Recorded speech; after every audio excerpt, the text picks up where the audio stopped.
Dark Souls 2. I think maybe like about now. We're live, Maybe. apparently. That's good. Are we? Everyone is never Yay. on time with this. Dark Souls 2 was we are. mentioned already. God Oh, damn it, no. Colin. DJ Beast is the version of our pursuer. He's just relentless. Dark Souls 2's like, go away. Who's a Dark Souls 2 of the Chaos Gods? That's the good question. None of them, I because couldn't none of them tell are you. perfect. I'm going to say Nurgle. Isha, fuck you. Are we live? I don't, is it? We are like- live. Yeah. Okay. Just making sure. I didn't get a notification on my Oh phone. man. Hey, everyone. Oh, it is live. Yes, we Hello, are. everybody. We're... Hello, everyone. God, DJ Beast. Go away. Welcome back to another episode. There's a dog on it. There's a dog. This is the Iceberg Effect. We're talking about chaos corruption today. It's me, Hal, Eli, Andy, and Colin. Actually, have a proper intro this time. Podcast is also on Spotify as well, just for people who want to listen offline. And I mean, to be fair, we're going to get a bit heretical today. It's going to be a little bit.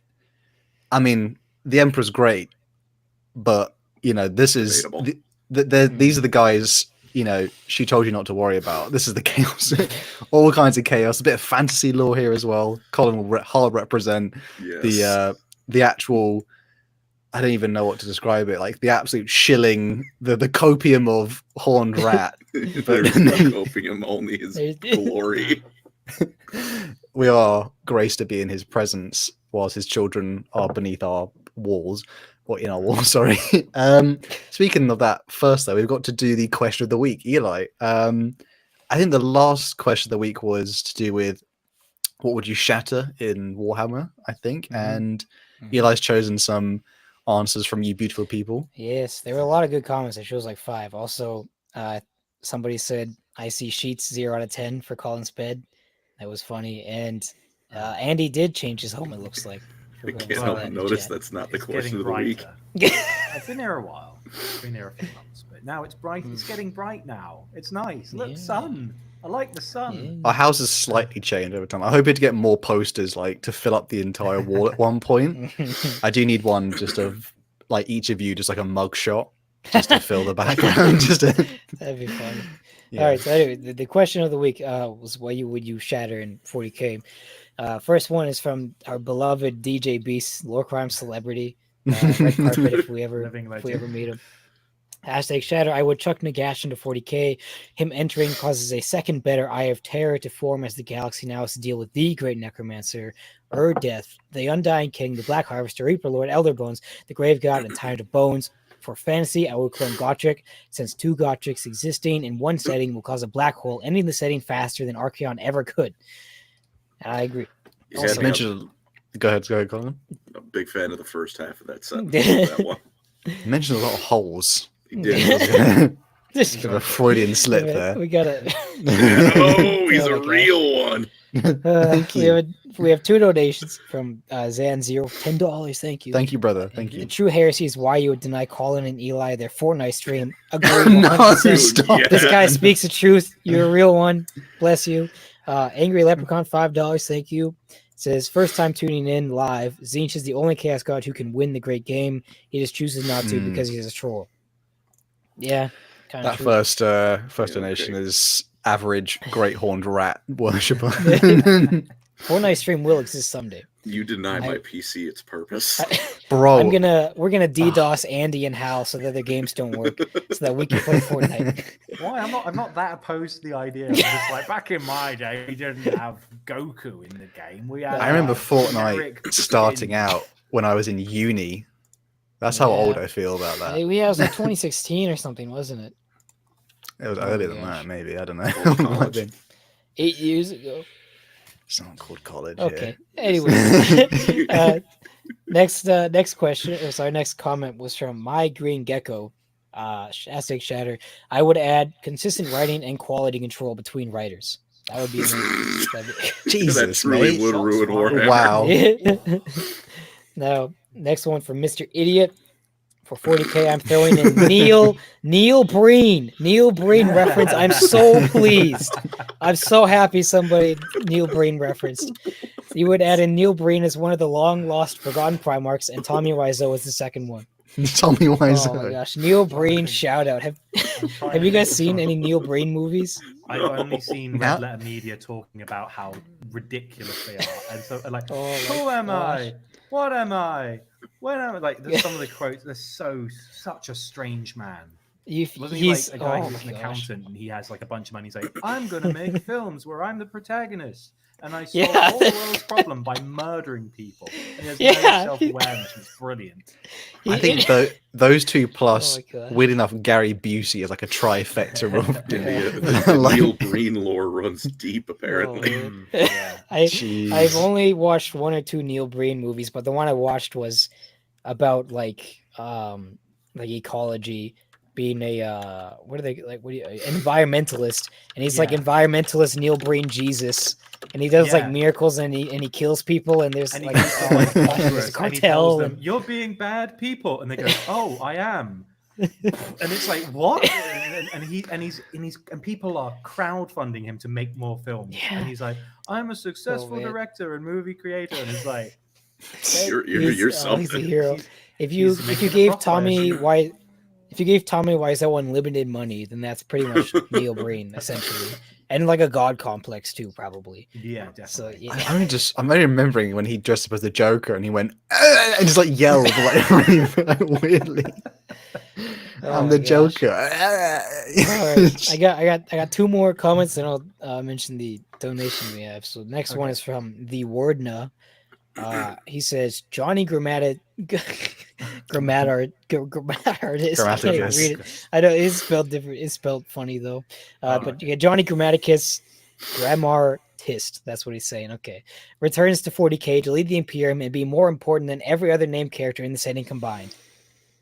Thumbs up from me, buddy. John Grammaticus is the Alpha Legion of human beings, and I don't like him. One of the characters of all time. Yeah, he was in fact in Warhammer. So then we have last one, Rarest Pepe, another classic, another celebrity. There's nothing I can think of that'll break any Warhammer setting quicker / better than GW's own writing. And there you go. Fair enough. True, King. Now our donation is from Core 6F6 for $1.99. Thank you very much. How about them reveals, fellas? Reveals were very cool. Ooh. New Gene Stealers are baller, and the dwarves looked pretty freaking epic. Skaven trailer was real good. Would have been cool if there were some minis to go along with it. But I will take the fact they're being looked at and worked on. If you got an Eldar trailer as well, would you literally like burst? I would too. Like, holy cow! And guys, next year will be Emperor's Children, guys. It's gonna happen next year. It's totally. Bro. Sure. This is the year, guys. This is, even though it's been 10 years in a row, this is the year. Yep. Bloodborne's coming out on PC too. Elder Scrolls 6, Bloodborne, Emperor's Children, Half-Life 3, even older. What are the other bangers? Gosh. What are the other classics? Halo's gonna be good again, guys. This next Halo go. There will be an Elder Scrolls this year or something as well. Emperor's Children is a higher chance than Halo being good. What were you saying, Andy? We got a donation, by the way, from Rolf. Thank you, brother. Thank you so much. Saying, I'm currently listening to Skaven Slayer, and the beautiful part where we hear of the time-honored tradition of unaliving the messenger. God bless Colin and his non-functional pancreas. Do you think anyone else's pancreas has been talked about as much, considering it's a branding thing as well? No. Maybe Steve Jobs. Fair enough. Is that the last one, Eli? Yeah. Do we have a next question of the week here? I think we do. We didn't write down how you want to phrase this, but it was essentially you want to ask is which chaos god would you let yourself be corrupted by? Bearing in mind, go ahead. So Andy. Hashtag worship. So like, which would you pledge your worship to of the chaos? Yeah. Hashtag worship. Again, give your reasoning. If you want to give a reason that's completely messed up within reason, YouTube comments, obviously. I'm not going to censor some things. If you want to make it completely like ridiculous and funny, absolutely go for it. And I think with that being said, we're going to head straight on into chaos corruption. But before we do, one we more got thing. 2 more donations. Oh god. We got a $5 donation from Jeremy Golden. Thank you very much. Thank you. Thank you. Jeremy says, "This is for Eli's Emperor's Children Codex. Stay strong, King." You've given me another year's worth of willpower. Yeah. And Rolf has donated another $5 saying, "Also, which Primarch will return next, and why does Colin want it to be Russ?" I like Russ. I just hate his children. Damn. I want Jagatai because I feel like Jagatai is a fun one where he's not going to influence the setting too much. He's just going to do his own thing, and that'd be great. That's my problem with it. I want to see my dad. They could bring Korax back, and then they don't have to progress any storylines at all. And they'll be ignored for the rest of the setting. Donkey Man USA. Yeah, thank you For the 5 thank you, brother. For Colin, you get 1 night with Morathi, but you have to wipe. You already have a yes. You have to wipe your ass with the Great Book of Grudges and every dwarf. No, I'm in. That's a So great. You get 1 night with comment. Morathi, but you die. I'm in. Oh my gosh. You said that you're hunted for the rest of your life. Do we see Colin's comment? Do we see Colin's comment in the chat below Donkey Man's? Wow, I'm not even dignifying that by reading that out. Oh, the first thing I thought of when it was like the idea of the reprisal. You know that meme of is it Kevin Hart in the woman's arms and she's going pointing and it's just Colin in Morathi's arms pointing at the door like leave my boy alone. Leave my brother alone. That being said, though, today is perhaps the false emperor, the emperor of mankind. Leave it. Disgusting heresy. You know what I mean? We hate that. We're cringe. That's right. I can't stand it because today we're talking about the true pantheons, the chaos gods, all chaos gods, and the corruption that spreads to you. So not just what the chaos gods are, but basically we're going to talk about how it affects you. We're going to start off here with Chaos Undivided. Now, this one might be a little bit shorter than the rest of them because it's kind of a bit generic, but Chaos Undivided is essentially exactly what it sounds like. It's all 4 of the main chaos gods, even in both the fantasy and the 40k setting. They are kind of a unified 8-pointed star that represents each god, and their corruption can be sort of boiled down to the general emotion of just the word like chaos itself. They are rebelling / against order and all that kind of jazz. They have something called the primordial truth, which I will kind of get more into the end. That could be a really long topic, but I'm going to sum up quite a lot at the end of this section, though.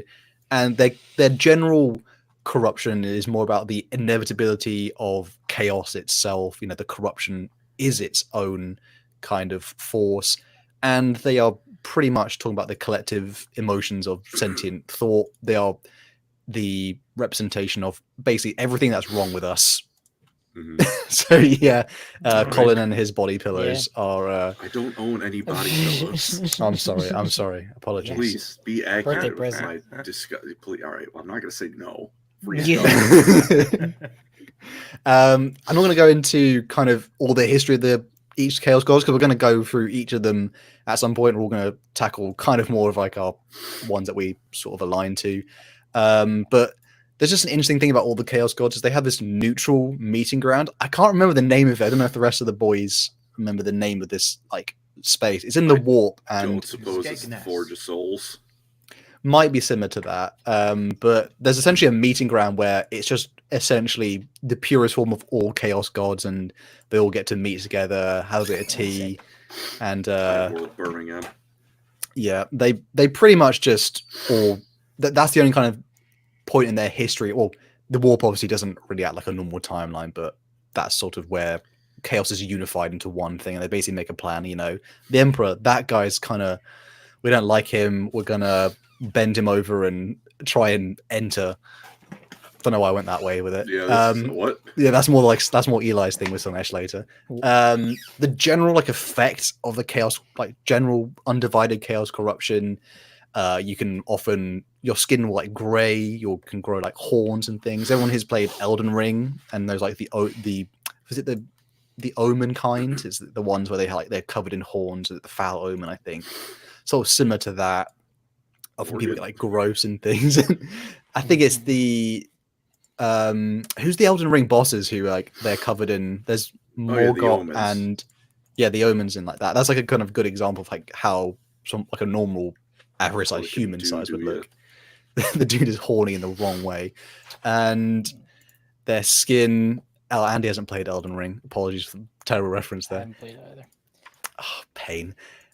Warp energy around people, like just being corrupted by chaos, it sort of ruins everything around you. Like things rust, the ground gets permeated, and just the general sense is sort of, it's almost acts like pollution in a way. I was going to make a joke about my UK government polluting recently. There's like a whole thing about them. I will state that. That'll really age this podcast at the time. And they're also sort of, from a mental side of it, these people are mad. They're straight up crazy, and they are enslaved to the general will of these chaos gods. Sort of, they embrace the worst emotions of each aspect of these gods, and they are obsessed with something called the primordial truth. I will get into this now. So just finishing on here with Undivided, an example of undivided corruption is good old disgusting rat being Lorgar. Sorry, I think I have a donation here by Angry Leprechaun. Thank you, brother. It says Vashor needs to ascend to godhood and bring Percy and the Iron Warriors into the fold. R.I.P. Materium and Immaterium. They're kind of Vashor's a weird example. Like like a dark mechanicum twist to that character, and he's quite interesting, like visually. I don't know what they're gonna. Well, as of time recalling, they've not. He's like, I'm a threat, but I've not done anything really bad yet. He mugged the Dark Angels, and that was kind of it.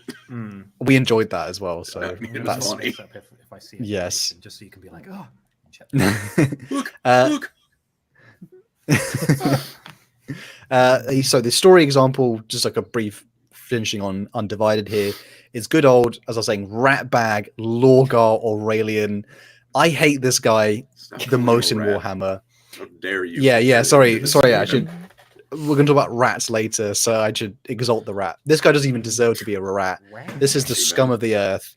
And Lorgar's obviously the Primarch of the Word Bearers, and his general story is when he was journeying with the demon Ingethel, who, in the book, that thing is disgusting. Just like they even say, like, it's not a Nurgle demon, but like the smell of it is horrific, and I like that part for some reason. Ingethel guides Lorgar through his pilgrimage through the warp. He basically shows him the history of the universe. Well, a quote-unquote chaos version of the history of the universe. An avatar of Cain gets beaten down. Sorry, Colin. He just deserves it. He shows the fall of the Eldar. Eventually, like the Eldar get like erased in like a mass wave of flesh. It's pretty disgusting. And then he starts to explain what the primordial truth is. The primordial truth is essentially the unknowing / universal truth about how sentient life creates the chaos gods, because all our emotions ripple in the warp, and this essentially creates them, and we have like sort of a symbiotic relationship with them. They sort of explain as well like our emotions in our purest form, so like anger, ambition, life, or stagnation or sensuality, things like that. They are essentially they're the best parts of ourselves, and we should embrace those to like the truest level. They also want to preach that extreme emotion is essentially the best form of worship ever, and accepting this inevitable truth that humans should have a symbiotic relationship with chaos and allow to be like binded with demons. This is like the primordial truth, and that's kind of undivided corruption. Some characters as well, like another thought thing is like Abaddon is kind of corrupted by chaos, but he just, again, they're quite generic, unfortunately, from a perspective in lore. So they kind of approach corruption more from like a philosophical perspective. It's the standard. Yeah, they're like this is the pasta, and then all the other things are going to be sauce. So I think going up next, though, will be Colin. Colin's going to mention something. Speaking of sauce. Speaking of something horrific sauce. Go ahead, Colin. Good old Nurgle. Grandfather Nurgle, Papa Nurgle, the universe's sweatiest armpit. It is gross. He smells. What's he all about? Pardon me, I'm pulling back up the little thing I'm following. He's I was going to say he's about being the worst. That's not fair. I'm doing the Horde Rat. I can't have that and then tell you Nurgle's the worst. I'm not a fan of Nurgle. I'm going to be real. I do not appreciate Nurgle followers. No small amount, in part because of Darktide ruining my runs, but that is what it is. He's in some ways he's a nature god because he's the god of life, but he's that in the way Cancer is life.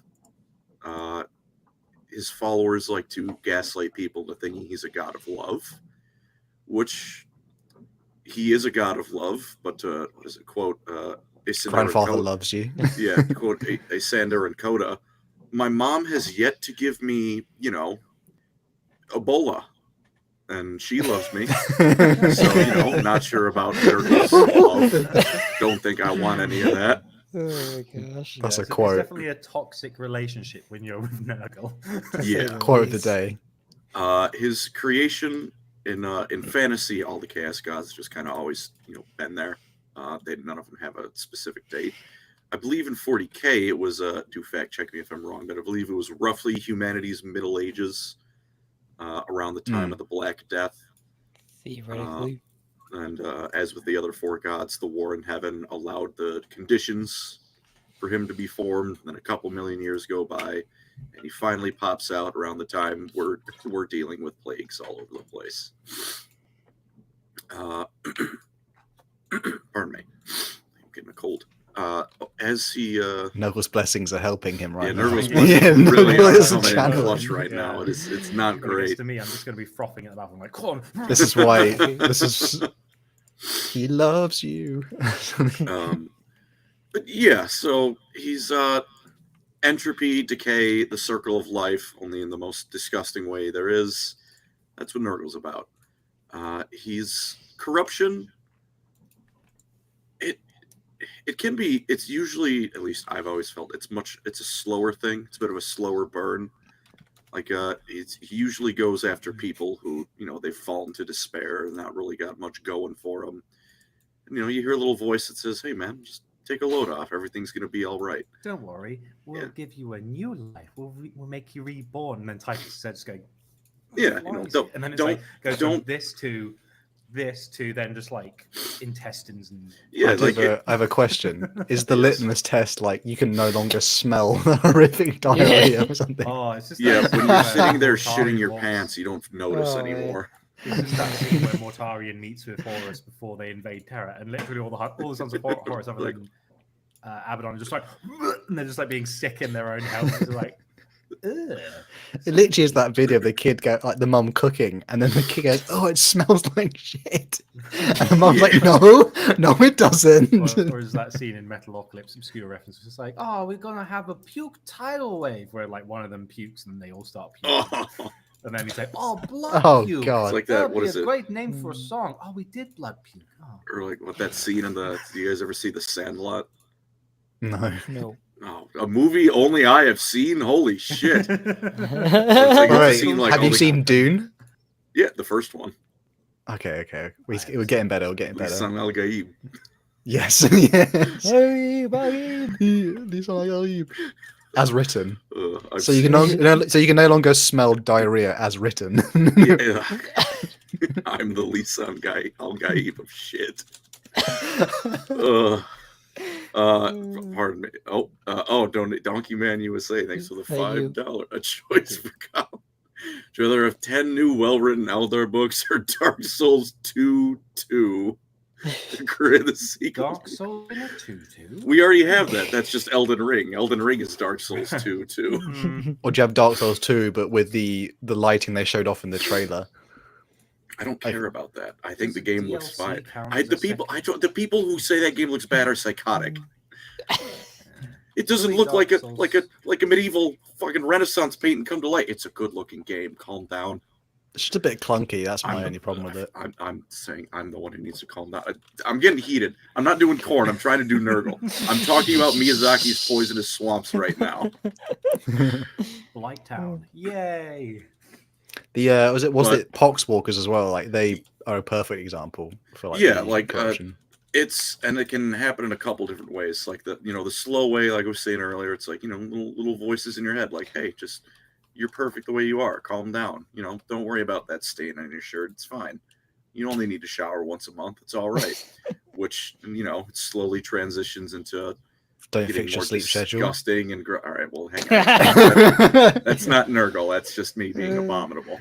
But also it's like, oh, my back hurts. My back hurts. Oh, don't worry, that gets better. Oh, I'm not feeling the pain anymore. Oh, it's like, oh, where's my spine? It's like, yeah, see, Yeah, it's an improvement. Promise. It can also be Typhus's plague pleat. You know, shows up out of nowhere and dumps feces all over your planet. And then you've got like an entire hive of. I didn't mean this, Dad, grandfather. I didn't want these kind of friends. They buzz around, they make noise. Ugh.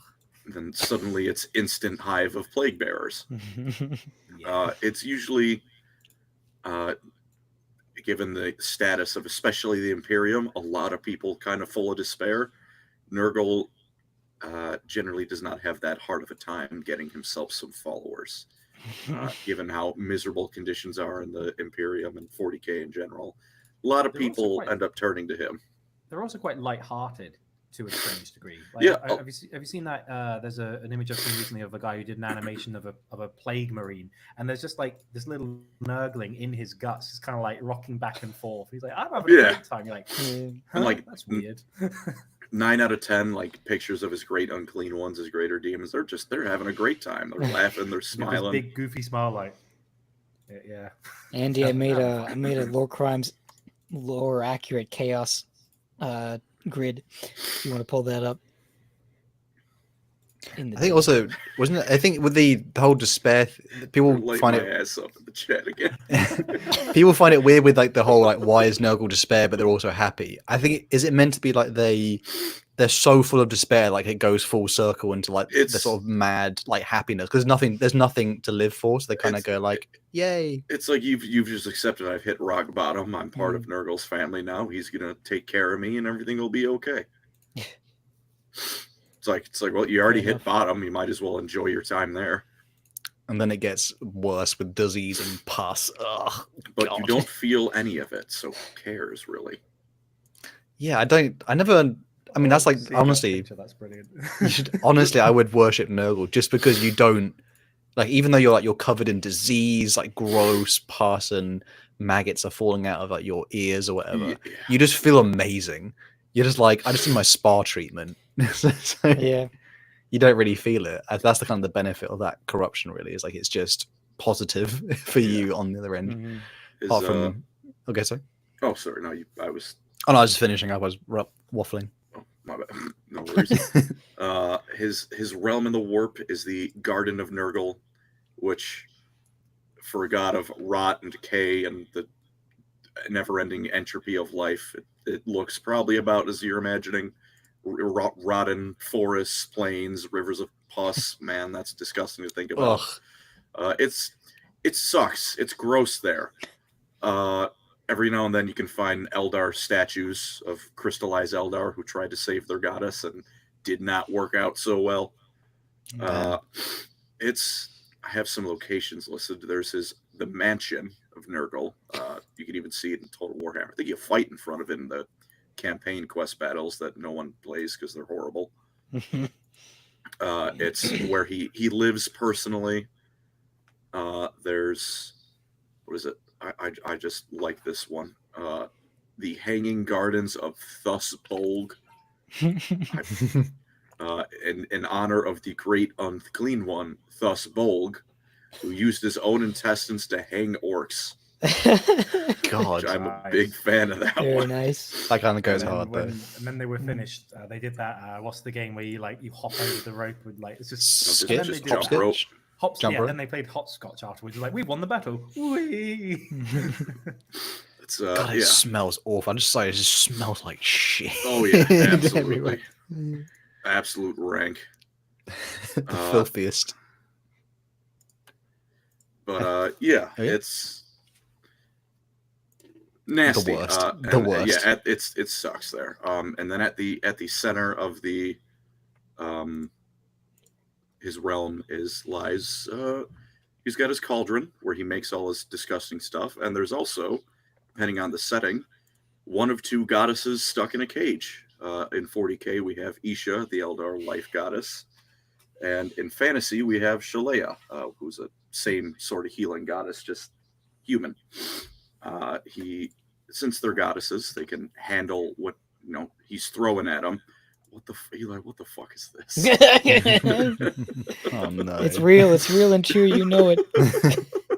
Who made the image in the Discord, by the way? Is that DJB? That was I was just making that now. Farting on my roommate's door, bro. The amount of times I've heard you talk about that video. Yes. It's been a couple of months. If anyone here has not seen, type it into YouTube right now. Farting on my roommate's door. That is Nurgle.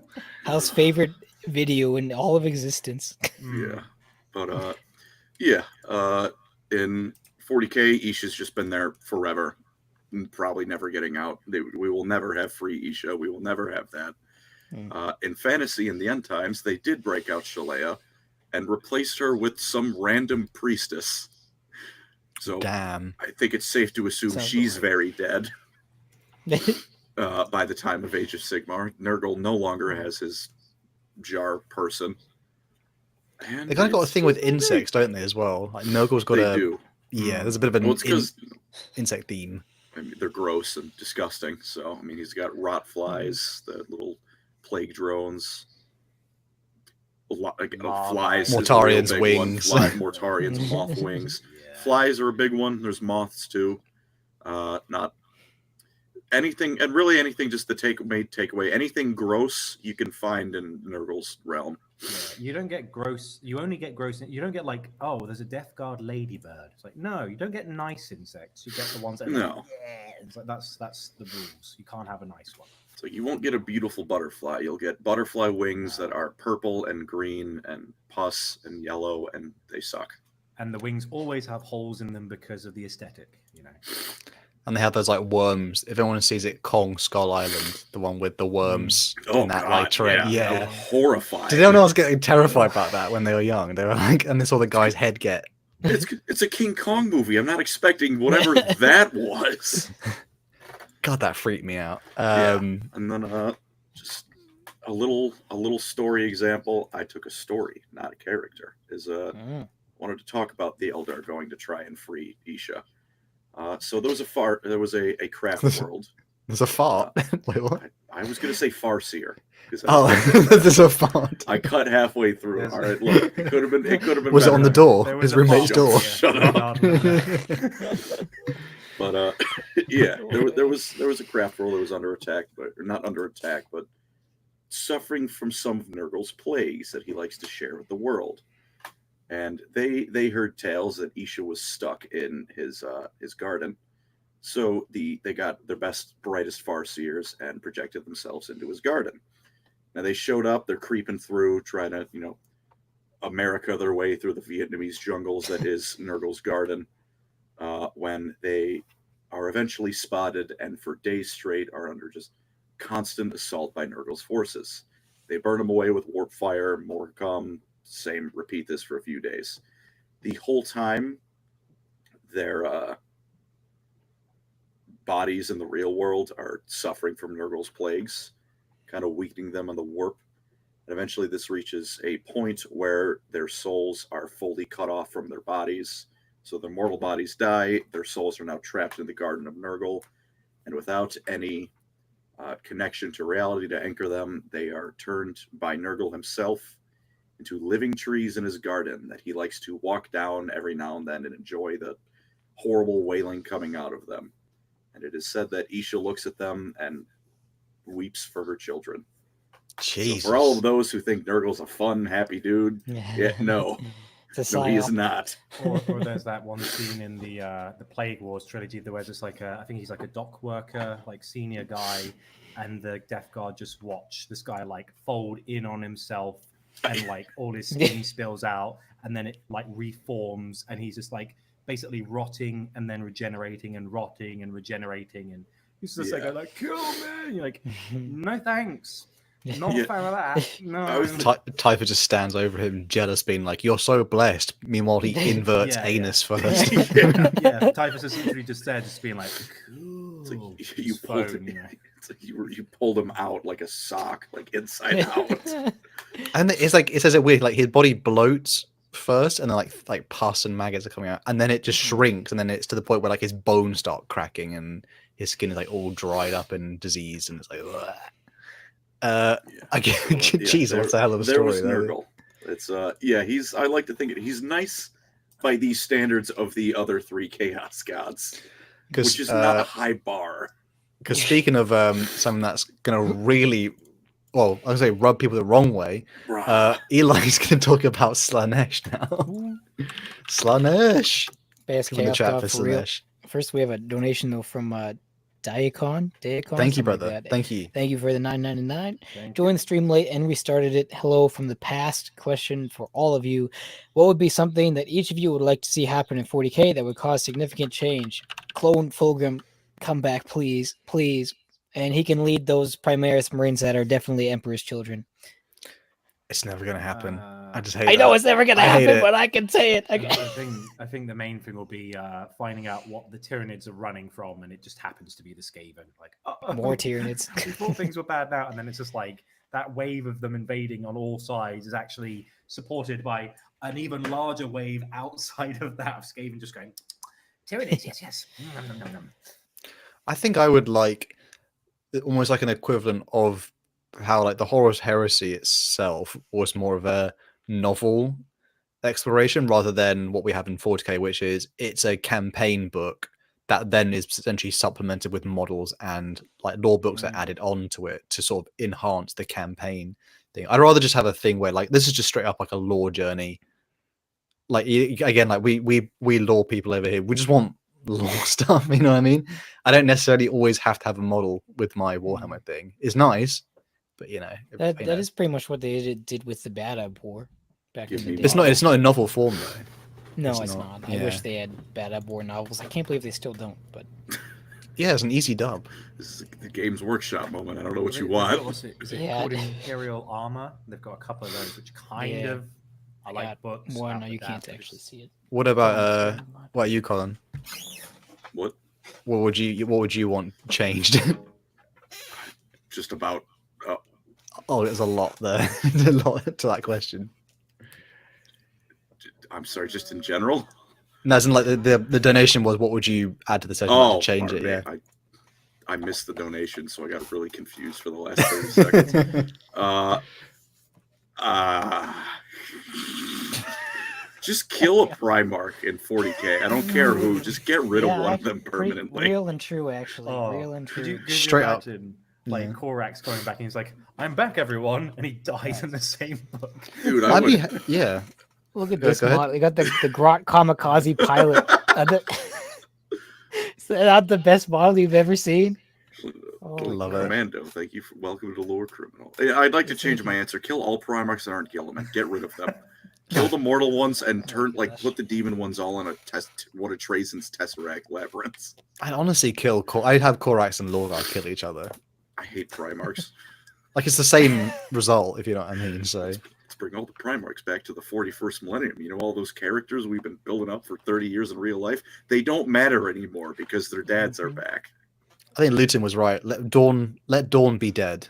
Let Dawn stay dead. Let all of them be dead. Yeah, it was cooler when they're just like a myth and in legend and stuff. I agree. Yeah, now no one cares about Marneus Calgar because fucking Gilliman's right there. Why would I care? Gilliman is cool though, to be fair. Gilliman is I like Gilliman a lot. I don't like the fact that every Marine is now irrelevant if Gilliman is involved in any way.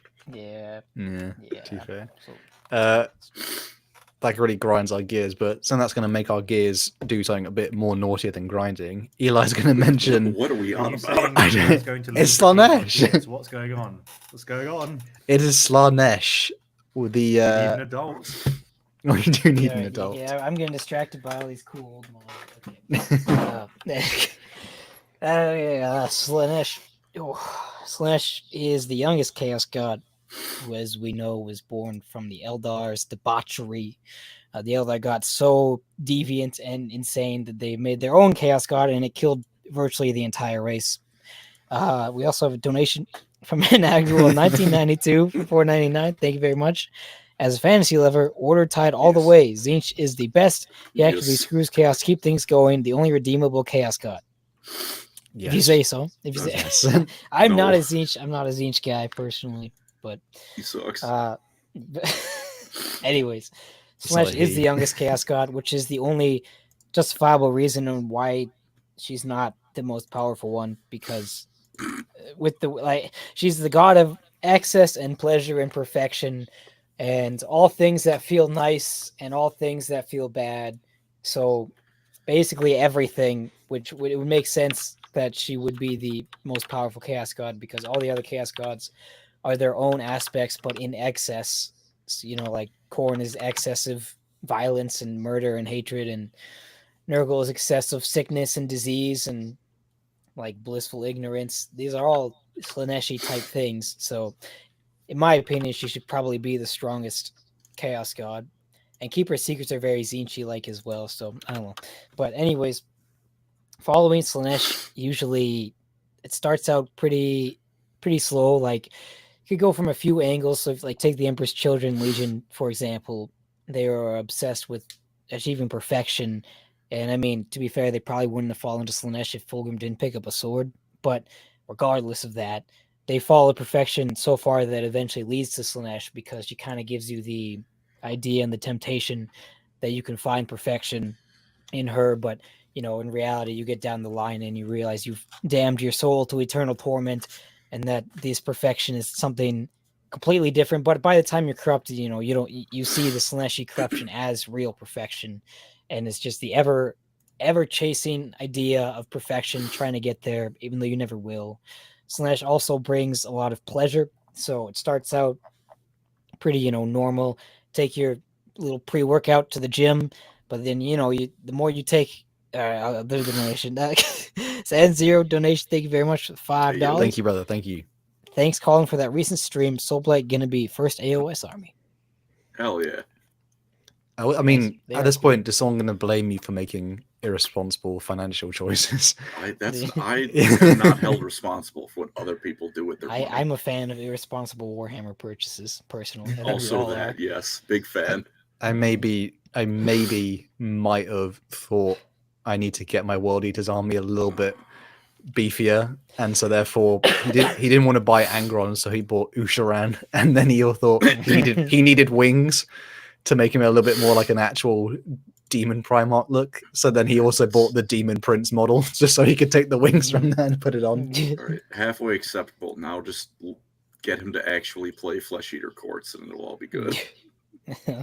Maybe. Oh man, I want to buy we gotta stop talking about this before I make more purchases. So basically, you start taking you take your pre-workout for the gym, right? And then it's okay, it's pretty good at first, but then it starts to not work as well. So you buy a new pre-workout, and this is it's a little bit more intense. Then you go all the way down the line, and essentially you're taking meth before every workout, and you're insane. And that's pretty much Slaanesh. And but eventually the meth doesn't hit either, so you have to take super meth with chaos dust and human beings blended into it. And so essentially it's it's a pursuit of pleasure, and Slaanesh often blesses her servants with more ways to experience pleasure. So at first, there's all these new experiences and it's just wonderful, but then they dull over time, just like any addiction in real life. Things dull over time, so you need more and more and more and more, till eventually you're mutilating yourself and you're surgically altering yourself so that you can hear sounds louder and then you can see wacky colors, and you're adorning yourself in colors that hurt to look at. You're reaching colors new that heights hurt to look at. Wow. Yeah, that's a classic thing in the books where it's like Slaanesh Marines that they hurt to look at. It's so intense. It's like there's Noise Marines. I regularly go through King's Cross, and outside of the station in the car park, most days there's this pink sports car that's just parked there, and I pass it most days. I'm like, that hurts to look at. It's like that. It hurts if it's a Ferrari and it's not red. It's one of those sleek ones. It's just fluorescent pink. Ferrari actually has you can't change the color of your Ferrari. I'm pretty sure that's an actual or they'll like crime. sue you or What something. do you mean they'll It's a- sue? it's a It's ru- my Ferrari. Oh, He's and- not wrong. He's not wrong. We do have Also- a donation here by Jeremy Golden. He says, "To everyone, what's your favorite Chaos unit, tabletop or not?" Eli, do you want to start off with that? Noise Brains have always been my favorite. Their models have been crying and lacking out, reaching out for an update for the last 10 years. But it's coming, guys. I swear, guys. This next year, it's gonna be there. But This is gonna be such a weird pick, but I like chaos spawns. I can respect that. I really like them too. But like the Vermintide versions, not the current model. Well, yeah, Like, no, and like the old yeah, art as well. Vermintide, old art, and Total War. The model for them is kind of whatever. Good for its time, has not aged too good. What about you, Andy? Andy? What's that? Is There he it the is. Lord Oh, of yeah. Scott? That gigantic. Oh That's- yeah. Oh that's yeah, right. with the That's dick my cannon. That's fun. I need to get one of those. That's the last piece of my army because it's like 430 points or something. My God, I need that so Imagine you're bad. playing a match and all of a sudden it's like, I've almost routed Hal's forces, and then you just go, look at that. I saw it. To be fair, I was looking up like what's good for like a World Eaters list, and there's a guy who says you run 3 Lord of Skulls, and so you basically have that, and the rest of it is just like fodder, and you basically just because they just sit on point and they ruin your bank and your time. Another donation. Thank you very much. By Baneblade. Thank you, brother. Slanesh, the Chaos God of Jars. Oh no. No. Also, the gaming storyteller says he loves the Defiler model. I agree. It is an incredible model. Also, if you remember Deafy from Mini Wargaming, shout out to that. My childhood right there. Also, Zan0 says, how much for an Andy metal playlist for 40k?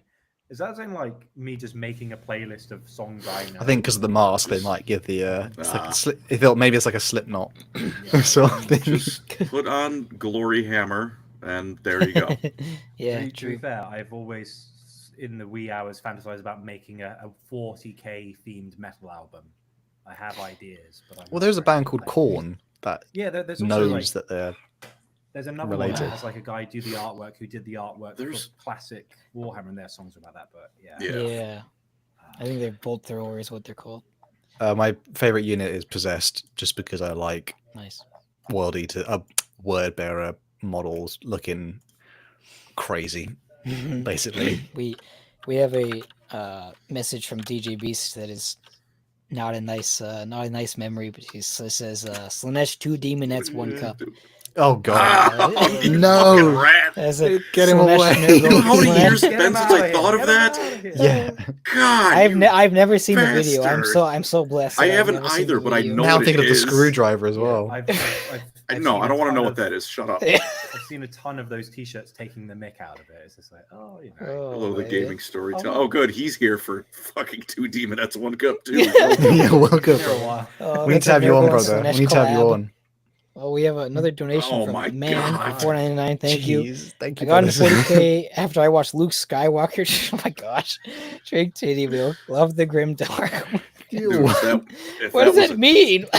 I know exactly what he the rise means. from the Yeah. from the 8th movie. I don't remember the name of it. I try not That's to. not Oh canon. yeah, He yeah, drinks yeah, the yeah, blue yeah. You're things, right. the Yeah. fucking It's blue more- milk. it's more- I don't want to think about this. Honestly, Star Wars that he's movies. kind of low key right. A lot of us like shut off at that point. So. Dude, Yeah. if that was a towel, Oh.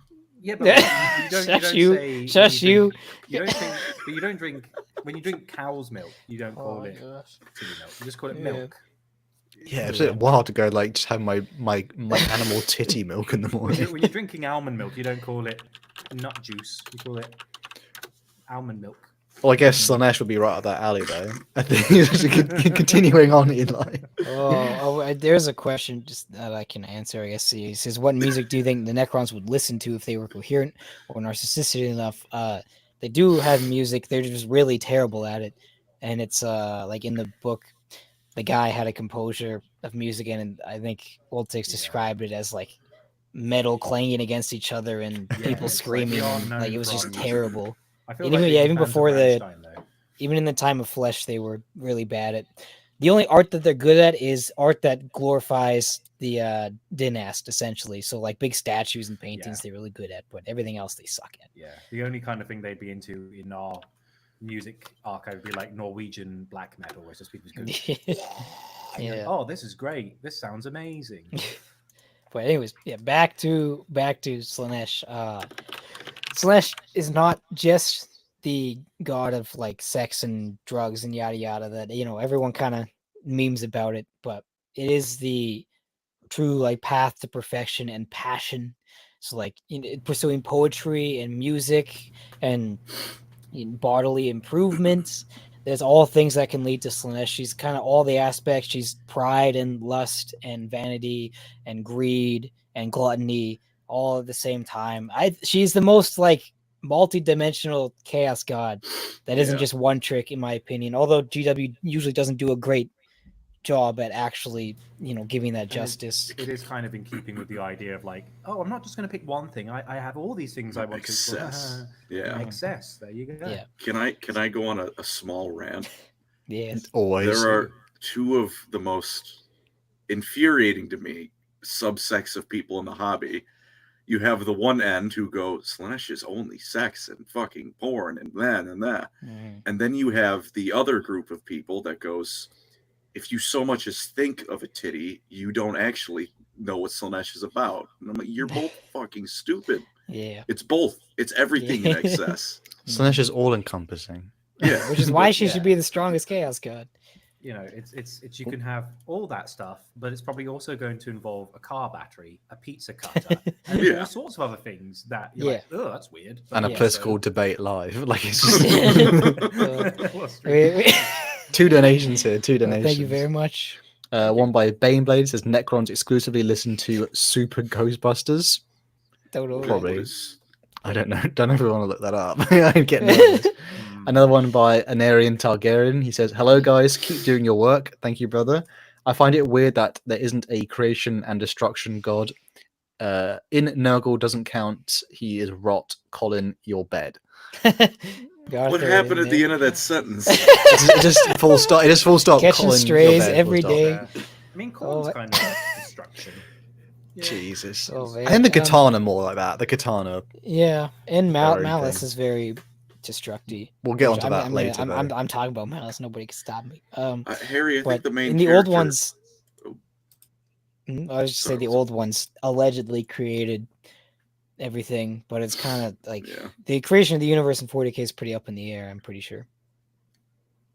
I would say Harry Ballantyne. I think the main Slanesh character in fantasy fell because he ate his dad. Wow. I know that Sigvald died because Throg beat him over the head, then pissed on his grave. That's just a BM. Oh my gosh. Take more L's, Sigvald, you fucking loser. Another one by Gaming Storyteller. Thank you, brother. Thank you. Opinions on Lucius the Eternal. Hecking hate the guy myself, but he's such a well-written asshole. Yeah, I mean, I hope he explodes. You hate him so much because he's really irredeemable. Not a single good. I mean, Saul Tarvitz. How are they friends? I wish he just kind of had an objective. Like Armin's got his whole, I'm just gonna try this rubric one more time. Yeah, Khan's like, I'm stuck in that I'm a mad lunatic and there's no escape, and Typhus is kind of just being a pest, literally. I wish Lucius had a bit more of like, I should have a goal, but instead he's just kind of going, I'm here. Yeah, he just chop. I want to duel people. But my gimmick is I have to lose for my gimmick to happen, so the writers make me lose all the time so that my gimmick can happen, and it's just like this perpetual terrible state of existing. To be fair, that's just a problem with any character who can respawn. You can kill them forever, and it means nothing. Yeah, and then they break the rules with it too, like get it with the Necron guy and stuff. Oh, it's so silly. I do like Lucius though. Of him one day like charging headlong towards the lion, like this will be a good fight, and lion's gonna kill him and not feel anything, and then one of his men goes, "Let me, my lord," and he's like, "No," and then he kills him, and then he resurrects. It's like just being a nuisance. What about Slanesh's realm though? Because I bet that is crazy. Yeah, it's cool. There's in all the demon codexes since like 5th edition, there's the little short story of the Silver Knight, which I always splooge over a little bit because it's a really good story. I have a video where I just read it. But he wanders through the Slanesh's realm.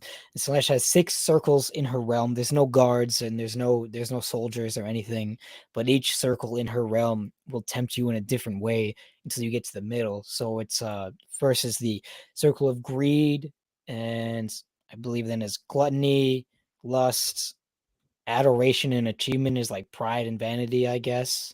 And then the excess of sloth. That's what it is, sloth. And then finally, the Palace of Pleasure is where you meet Slanesh. And essentially, in this short story, the Grey Knight goes through all these circles, and as I said, they all tempt him in a different way. Like there's the one where the lust one is all these like beautiful nymphs striding around, and there's perfume in the air. It smells really nice. You just want to stop and do all that stuff. But then he sees somebody else there, and he sees the truth of it. And it's kind of like Little Flash, and it's the scary demons and the horrible things. That really does encompass what Slanesh is. On the outside, she's beautiful and perfect and everything you ever wanted. But on the inside, when you get everything you really wanted, you realize how big of a mistake you've made and all the terrible things you had to do to get there. And it's very like kind of a reflection of what happens in real life quite often. Then the circle of gluttony, it's a big ocean of wine, and there's giants bent over, and there's bone bridges going from the giants, and on these giants' backs there's these tables with the most greatest feasts you'll ever see. Circle Sloth is like this beautiful beach paradise in the air. It just makes you sleepy and you want to rest. You made it so far. And there's the Vanity Circle, where it's this nice beautiful forest, and you look into the glade, into the pool there, and you see like everything you ever wanted, people adoring you and cheering you on. But then you look to the side and you see that the vines slowly creep around you and grow on you till you are stuck there forever. And what did I miss? Let's see. Sustenance. Oh, the first one is the richest one, and it's just like stacks on stacks of gold, like ruby roads and beautiful gold statues and gold coins all over the place. But if you take even a single coin from that circle, you'll be stuck there forever, trying to grab more and more and more till it all falls out of your pockets, and you have to try again, eternally trying to gather up gold. So yeah, it's quite Dante's cool. Inferno, isn't it? Yeah, it's very Dante's Inferno. We did have a donation, I think, as well. Oh, the vote thing's on the way. I can't read it. It's by I think from Deacon. Deacon. God, how did I mess that up? For $9.99. Thank you, brother. He says, would you rather spend a week in Comorar or for the rest of your life once a day having to randomly do the entire pacer test? Monotone guy saying, down, up, included. It's beamed into your brain. It's better than dying. I mean... Nah, put me in Comorar. I'll be a chair for a week. Just be useful. They'll leave you alone. Marathi will not sit on you, Colin. Yeah, no, you never know. I could dream. And then in Targaryen as well. Halo precursor equals Warhammer old one. Thoughts? Precursors Mog. My reasoning, I like Halo more. Behold. The Forerunners are kind of like the old ones, though, right? If I'm not mistaken. No, those are the precursors. That's different. Yeah. Okay. Forerunners I don't were know around Halo with more humanity clearly. at the same time, but then there was like some strange, we're going to devolve you, and then the humans are like, huh? What? To be fair, the Halo humans Lore is did whack. start burning down Forerunner worlds. They deserved it. Fair. We would never do that in real life. They didn't. I mean, there was because of the flood. It wasn't without reason, but they also didn't tell the Forerunner the flood were a thing. Yeah. Shout out to the Halo show for ruining the flood. But Shout bro, out to the Reach Halo is show for happening. ruining. Are you Reach not? happened off screen, and Master Chief is allergic to his armor. Wow. Pain. That is just so depressing. But anyways, the champion of Slanesh is Lucius the Eternal. The Primarch is full of them, obviously. Kind of like the issue with all of the Chaos Gods. The moment you give into Chaos, you're a slave and it's over. And it's like, it's literally never worth it to give into Chaos, which is like the faction has no redeeming qualities, unfortunately. Nobody wins ever joining Chaos. You damn your soul for eternity to eternal torment and servitude instead of going to Emperor Heaven. So yeah, you stick it to the man, but come on. So Don't. yeah, This is just Fulgrim has propaganda of a four-armed emperor worshipper. a four-armed emperor is for real. Yeah. Fulgrim kind of just sits around all day and feels good, and that's it. That's what Fulgrim's doing. Well, yeah, you kind of explained it earlier about how their sense is like ridiculously heightened. I can Yeah. see more colors. Yeah, and I guess that there's like the good side. Sleshy champions and corrupted people are usually really fast. And then anything that they were pursuing earlier, they'll be really good at it. So, but yeah, the whole Slanesh thing is usually like glass cannon, but also at the same time, on the tabletop, they usually have feel no pain because they enjoy the pain. The pain feels good, so they're also tough and really fast. So take your pick, I guess. But Lucius the Eternal, it's been a while since I've read his book, but essentially, he got corrupted in the Horus Heresy after losing an unfair fight to Logan. He won that. He won that fight, but whatever. After Logan punched him in the face, and then he goes to the Laren Temple. I think he shows up there, and he's corrupted instantly, which sucks. But and then he starts scarring his face.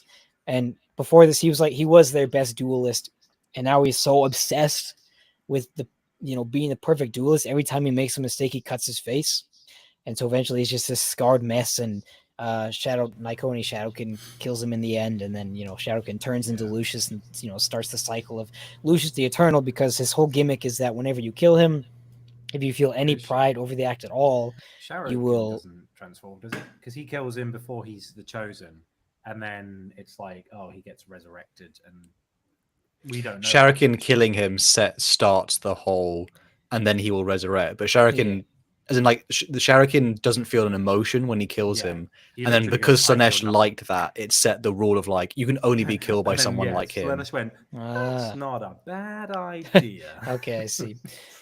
So whenever you kill him, if you feel any pride at all, even if you were like indirectly linked with it, then he will kill. He'll take over your body, and you'll turn into Lucius in like an agonizing process. You cannot tell me the servitor making mines and high Forge World sub level 8 trillion felt any pride in the matter. Hang on, Colin. It's a fair point. If the guy who was making the hand grip of the bolter that killed Lucius by accidentally discharging, that's a valid. If he found pride in making that grip, it's valid. I guarantee you that dude was a servitor. He does not have pride because he's been lobotomized. Yeah, how horrible. Unfortunately, GW takes the worst scenarios and makes it, which is why everyone hates him, because GW writes him in these ridiculous scenarios that shouldn't work, and then they break all the rules that they set earlier for his whole gimmick. And then, like, the guy resurrects out of a Necron with no soul, for Pete's sake, and I don't know. They should just have a Dreadnought just sit on him. Well, they just have him win, and which he does win a lot, to be fair. Like, he is pretty goated. During the Drop Site Massacre, he like 1v10s all by himself, and he wins. So he is actually really good, and he kills a lot of champions, but GW likes to put him in goofy situations and just stick it to the man, I guess. I think the way to put him. Go ahead. Well, he has the Lair Blade, which is kind of a fun little fact. He carries the original Lair Blade that corrupted everybody. Yeah. Ooh. And he has the Lash of Torment, which is like a demon lash thing that's connected to his arm now. He has a stimulant pack that just pumps him full of, the good stuff. And his armor of Shrieking Souls, all the swirling faces on there are the souls that he's taken over and been turned into. Yeah. So yes, every face on his armor is one time he lost a fight. But it does damage to whoever damages him, and it's a fun little thing on the tabletop. And he still has no updated model, even though Arm and Typhus and Karn got updated 10 years ago. Good. And I'm going to keep seething and coping for the rest of my life. Well, you see, the Slanesh was born from the Eldar, which means she's never allowed to have updated but they saw that people like Slanesh. They updated them in Age of Sigmar, and they look amazing. Yeah, well, that's because Age of Sigmar is allowed to have fun. But you just said about how unlikable Lucius is, and everyone's like, "Oh, it's bullshit." It's like, yeah, that's why he's not getting. Can't wait till he's on the tabletop. My favorite, my beloved. He is fun to use on the tabletop, even though he has no actual like eternal rule. But usually, like his old rules were the difference between your weapon skill and his weapon skill. He got that many extra attacks, and he had like weapon skill 7 or 8, I think. So he was a pretty good duelist, Take your pick, man. How were you gonna Pretty raw. say? Do you remember? I think I forgot. No, Sorry. no, it wasn't that important. To be There's fair. like one more example. I was trying to find the name of the war band. I was looking through the codex, but I couldn't. I don't remember what they're called. They were on around Cadia during the 13th Black Crusade, and they're blessed by Slaanesh, and they have good military tactics. They're actually organized and not completely insane, and they're like they don't show anybody. They never take off their armor because nobody's worthy of seeing their like perfect sculpted physiques. And so I kind of imagine when they do take off their armor, they're like JoJo characters. Do they And have like a logo? Because I might have made it. If that's... yeah, they do. It's let like me Sons look, of yeah. Excess or something. I don't remember. But their Dreadnought guy is pretty cool. They have a Dreadnought chapter master who's Angels of dead now, I'm Ecstasy? pretty sure. That might be them. Yeah, there you go. So their Dreadnought chapter master, you think you want to be able to feel pleasure and stuff as a Dreadnought, but when he opens up the sarcophagus, all of his nerve endings are like hanging out of his body so that he can feel it. Oh yeah, it's just it's brutal. But Sigvald, also shout out to Sigvald. Sigvald the Magnificent is so beautiful that not even the ground is worthy of touching his feet, so he hovers off the ground.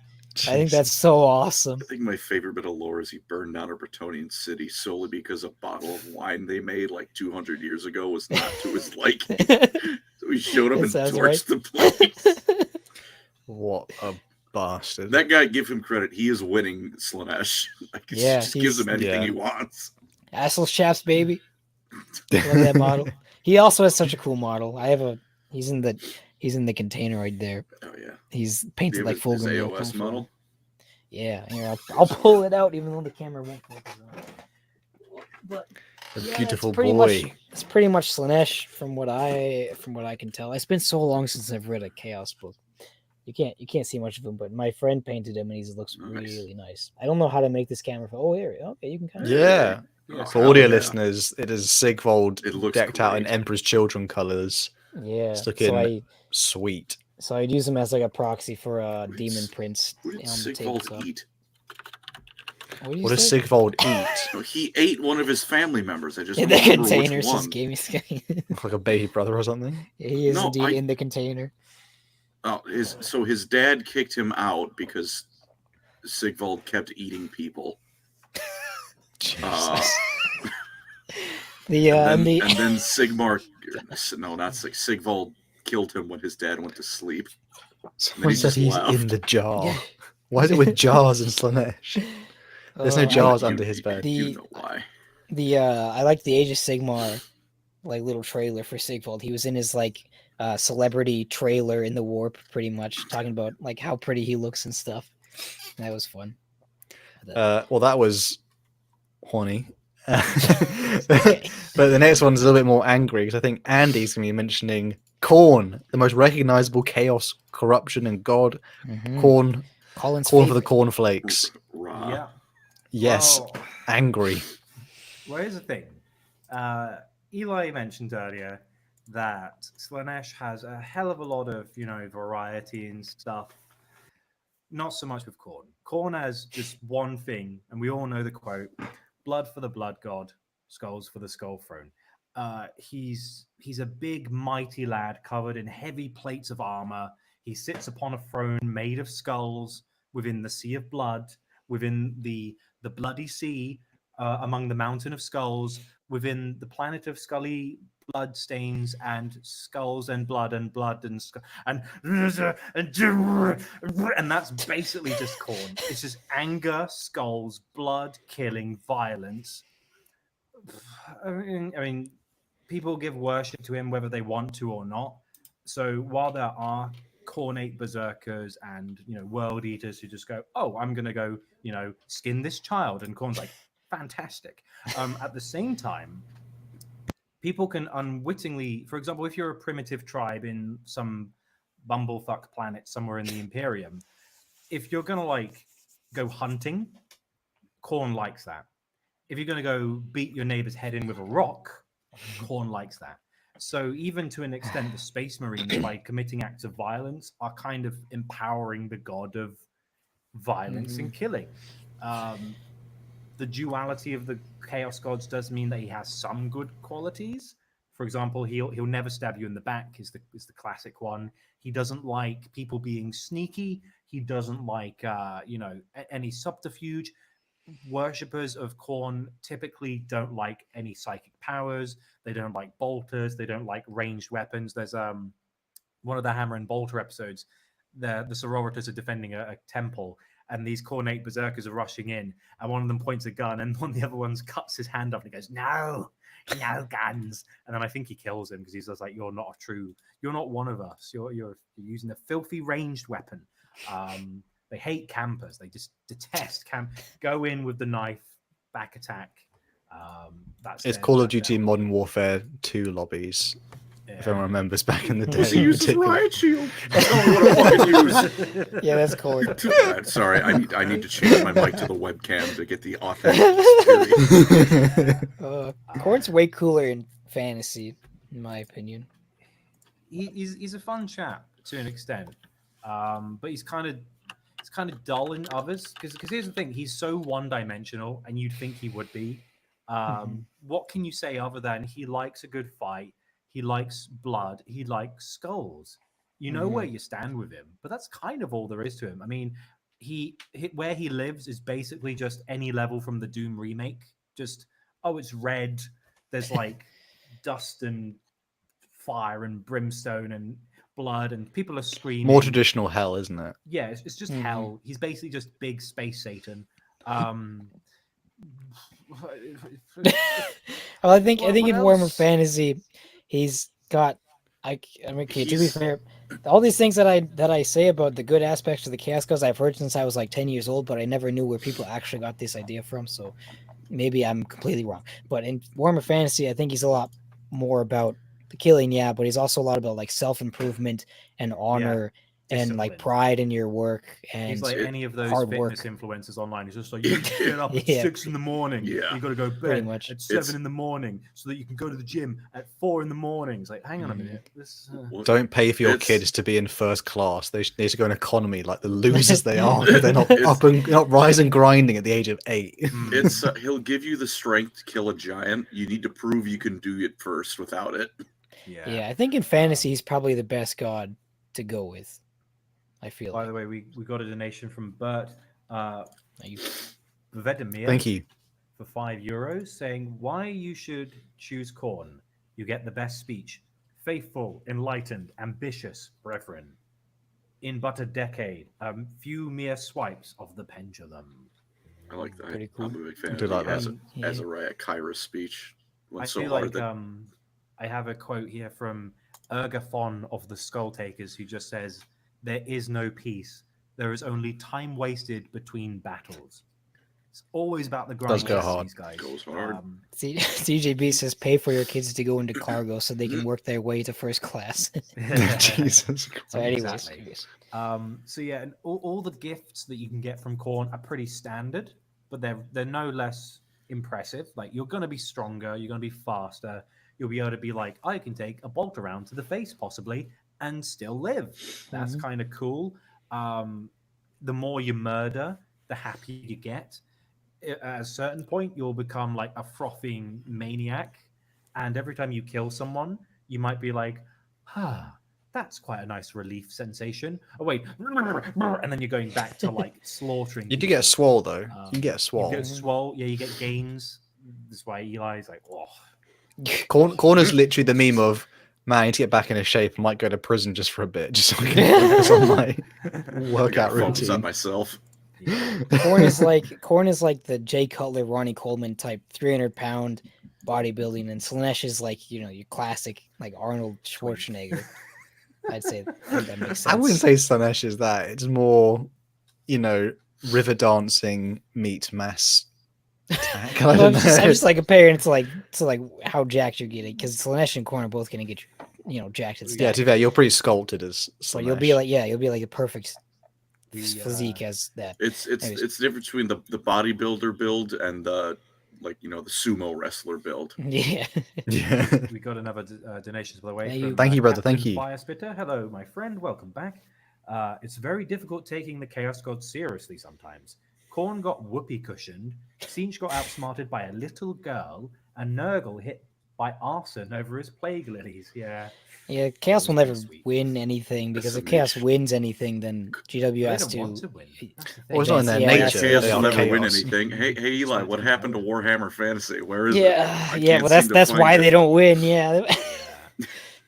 Also, yeah, they don't want to win again, which is why joining Chaos is dumb because Chaos don't want to actually, completely Yeah. beat the. They just want to fight the great game for all of eternity. Champions Yeah. want to win. But Put end No, times in the that's chat what for you- Colin. He loves it when end times is mentioned. don't And do they'll that. never give you like Don't the do full that. extent of what you want. You're like, I want to be the Yeah. most powerful thing in the universe. They'll be like, I can get you part of the way, but they'll hold out on like the last stretch. Even if you get really strong, they'll be like a You bit always where want they're more. like, Come on, keep It's the working for classic me. like reality of Come on, wagey slavey. And you're like, yeah, "Oh." you'll always want more if all you care about in life is like pursuing power or wealth Yeah. or stuff like that. To be first, you must be last. All that stuff. Hmm. Imperfection is the And perfection. coming back up. The Yeah, best coming god back to worship. coming is back Boingob. up. As always. Squigglies. The best god to worship is Boingob. Boingob. His corruption slowly makes you more round and bouncy, and eventually very rotisserie. So he's the god of early 30s to late 40s. God of Full Icarus. howl. I'm in my early Jesus. 30s. Is there I'm not a rotund yet. is there a story you've particularly think is a great example of chaos or cornate corruption, I Andy? mean, the classic one would just be, Tusker Demon Killer. Because here's the thing. One of the nice things about Khorne is he's not speciesist. You can be human, you can be an Eldar, you can be an Orc. He doesn't He's very care as long as- progressive. As the saying goes, Khorne cares not where the blood flows. It's like, he's an equal opportunity employer. He's like, yeah, we've got, equality for days. As long as you're bashing someone's skull in, it's fine.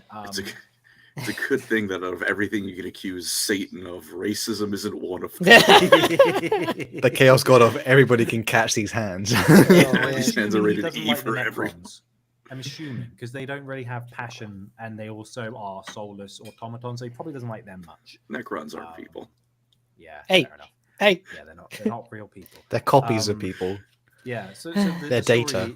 I'm sure we've said it before, but the story of Tusker Demon Killer is this guy was an orc. He was well good at killing, innit? So he went around the galaxy and he went, all right, there, I'm going to kill some humies. And he killed the humies. And then he went, all right, there, I'm going to kill some pansies, which is what orcs kill Eldar. So he killed some Eldar. Oh, I'm going to go kill some stunties, which is what they call the squats or the Votan now. Oh, I killed all them. Getting a bit bored. Oh, that big thing. He goes to this big thing called, I believe it's the Eye of Terror. He goes, we're going to go right in the middle, full spearhead to the middle of that thing. Oh, there's demons in here. Oh, they're quite good at fighting. I like killing these things. Oh, they're quite tough. They don't hide behind walls or cover.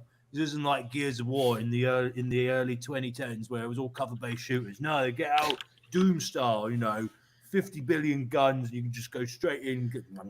So he's having a great time. And he gets to Khorne's domain. He doesn't get very far, to be fair. He gets in and he gets completely butchered, I believe it is, or it's like a blood planet. it's like a And they demon start- world. Yeah. Yeah, like a demon world, and they start rising out of the ground, and he gets massacred. But Khorne's like, I like this guy. This guy's a piece of work. I like this, and this is how Khorne sounds, by the way. This is canon. Khorne is in I fact think this American, guy's apparently. Ronald absolutely Reagan. fantastic. I can't wait to meet him. So George he Bush. resurrects. Yeah, Kissinger. that's more like We do not negotiate with Slanesh. Anyway, so basically he resurrects. Yeah, fun fact: Khorne hates Slanesh. He's My Yeah. fellow Americans, we must drone strike the nearest Imperial world. Anyway, any other presidents we got here? My fellow Berserkers, we're gonna go and kill Slanesh. All I want is a little two-stick and I throw that axe in his head. I don't. Who is that? Biden, The not Chaos, Biden, the Chaos Gods hate Clinton, each other. Clinton. I don't know if we said that the Chaos Gods all hate each other. Yeah, Bill but Clinton but is not Khorne in hates Khorne's realm, by Slanesh the the way. most. And then Khorne hates Slanesh. Siege a bit less. He doesn't hate Nurgle as much as the other two that I'm aware of. But we got a $5 donation. Thank you, brother. Thank you. Bunny Hell Khorne. yeah. Khorne is a chump. Glory to Gorka Morka, true god of fighting. Hell yeah. We don't see him Absolutely. in 40k though. That's a bit of a shame. We don't see Gorka Mork that much. It's a bit Yeah. of a shame. We need a book. But yeah, so basically, Khorne goes, "All right, Tusker, I like where you're going. I'm gonna be your manager. I'm not gonna pay you, but you can fight in my bronze palace, and you can fight as many enemies as you want every morning when I'm having my. Are we all switching accents now? Because Eli and Colin have to do a British accent. No, Yeah, they have to no. do that. No, Please, chat, Eli make has him to do an it. Irish accent, and Ireland. Colin has to do a Welsh accent. There we go. I don't know what the Welsh accent sounds like. You can I see also- that I you're can't I'm even from do it. Wales. I'm from Wales, isn't it? It's Yeah, lovely you're from down here. Wales. How would I just pull up one of like a city name and try and I'm say from it? Carmarthen. I'm It's from bloody Cardiff. gorgeous. Oh, yeah. Well, we've got another donation from Incoming you. Backup for 30 squigglies. Thank you, one brother. Thank you. One of my favorite immediate Khorne corruption moments was when he manifested his fist to destroy a city, and instead of running all the people in the city, tried to punch the giant god punch back. Goes hard. Yeah. I'm ready for this Welsh accent, by the way. You're gonna be ready for a while there, Just Chief. say like Yeah, for I'm real. from Wales. I'm from Wales. So, You that's why What where it is I on feel like an the asshole. accent. was Eli's one? Is it Irish? Do I a am part VTuber Irish, I accent. What the fuck is a VTuber accent? High pitched girly voice. Yeah, I guess. Like You anime. do not. Corn is wanna hear definitely what's Scottish, about. though. Is he? Yeah, the So then Khorne Highlander. goes, all right then, you wee bastard. He's a Goes, "All right Viking. then." What? No, he's Scottish. Odin. Rip him in half. He leads a hunt Yeah. across the heavens. He has two hellhound True. companions. He has a literal Valkyrie. Yeah, he is. Yeah. You're a fucking Valkyrie. He's Oh, the Odin. fantasy corn is so much cooler. Oh my gosh. It's not Yeah. hard. Anyway, Khorne goes, all right then, lad. I like where you're going. I want you to fight every day in my throne room. And you'll never, guess what? Every time you die, you can come back and fight again. That's a good deal." Freedom. And then Tusk is like, oh, that's brilliant. That is. I like this. So every day he just gets like massacred by like Khorne's best generals for sport. And him and his men absolutely love it. They couldn't be happier. It's paradise for them because every day they get to fight, they get killed, and they do it again every day. And Khorne is there, and every day he's just like, yay! Dude, And that's Khorne. If they ever pop out of his realm, the galaxy's going to be overrun by Mhm. Krork. And then at the end of the day, Khorne is on his throne. He goes, Scotland forever! And then that's Khorne. Scotland. Oh my I didn't know gosh. Korn was Scotland. Mel Scotland. Gibson. Scotland. Should we talk a little bit about Blood for the Karn god, blood god, blood for Maybe. the Yeah, I was god, gonna blood mention for the Scarbrand and Kills people. Scarbrand and Skulltaker are two really cool demons, to be fair. Korn is the coolest demon bros, in my opinion. And really cool And mobs. they're all called Skull something. Skull Taker or We do have a Skull donation Crusher by or Tom Skull Warren. Maker. Thank you, Tom. He Thank you. put Corn can't be Scottish. He'll get sued by the dwarves. I don't think they have legal paperwork in Leagues of Corn's Votans realm. swigging on urn brew. It's all on fire. You can't say that. That's ours. Who was the equivalent of like so? Because obviously, like Warhammer is pretty Britished up. There's obviously the Mhm. Scottish, but who's the Welsh in Warhammer Fantasy or 40k? They don't have like a equivalent. I don't know. Well, what's like standard Imperial Gothic? Is it? It's like orcs are obviously like Cockney slang. Yeah. I guess Imperial The Standard is like Empire's from my Liverpool. accent. What? No, Mhm. Imperial Standard's American. Yeah, It's- true it's true not. American patriot. The Emperor was a true American patriot. Bro, weirdly enough, I think the Emperor, because there was the Last Church animation, they had an American voice actor for the Emperor, and I think it just works better. Hmm. To be Like, honest, 'cause I yeah. really enjoy in like the Dragon Age series, the dwarves are actually American, which I think is an interesting twist. So like all like they have like a The quite surface distinct dweller ones, American- yeah, they're like, Well, even the ones who live underground, they're all like American. they're a little bit Like, more oh, that's an Scottish, aren't they? interesting twist. But then the surface dweller ones like have like Varric, isn't it? They're like Yeah, American Varric accents. has like a very thick, like is it California accent? I think it is. I've never played Dragon Age. It's not. It's definitely not It's fun, Californian. though. I feel like it's a bit. That would be a little bit more like Yeah, Yeah, we're gonna go down the Kim. deep roads. So like Um, I was in the deep roads. I was in the That's- deep roads. Valley I was girl finding some accent? darkborn, Yeah. What? and, Yeah. my axe was so heavy. Anyway, No we one got a talks donation like that in from- real This is a life. weird little Hey, thing. What that just happened. happened? What Are we happened? talking about corn? What? The accent is going crazy in this episode. Korn has a German accent. Sinch has an Italian accent. Slanesh has a French Don't do accent. that. Don't and do Nurgle this, has a Slash, Welsh please. Is it because Thank you for the Zinch will make him an $5. offer he can't Thank you. refuse? Don't make Slanesh Welsh French. Nurgle. The French would follow Slanesh though. Like real. That is real. That is so For real. real. But I didn't mean to. Yeah. Still waiting on that's- the Irish and Welsh accent. I think because of the amount of people I maybe have offended with my accents, I will call it there with Corn. All you need to know, he likes fighting, he likes blood, he likes skulls. Kill with brick. I'm going to talk about Scarbrand and Skulltaker real quick. A little bit on Khan as well, yeah. Yeah, you can talk about Karn because I don't pay much attention to those guys anymore. But Scarbrand is like the OG bloodthirster that we all know and love.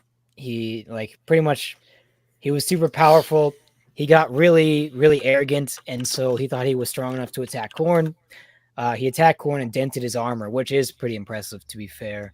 But Khorne was not too happy about it, especially because he did it when he wasn't looking, and that was why he was unhappy. He wasn't unhappy that Scarbrand attacked him. He was unhappy because he did it when he wasn't looking.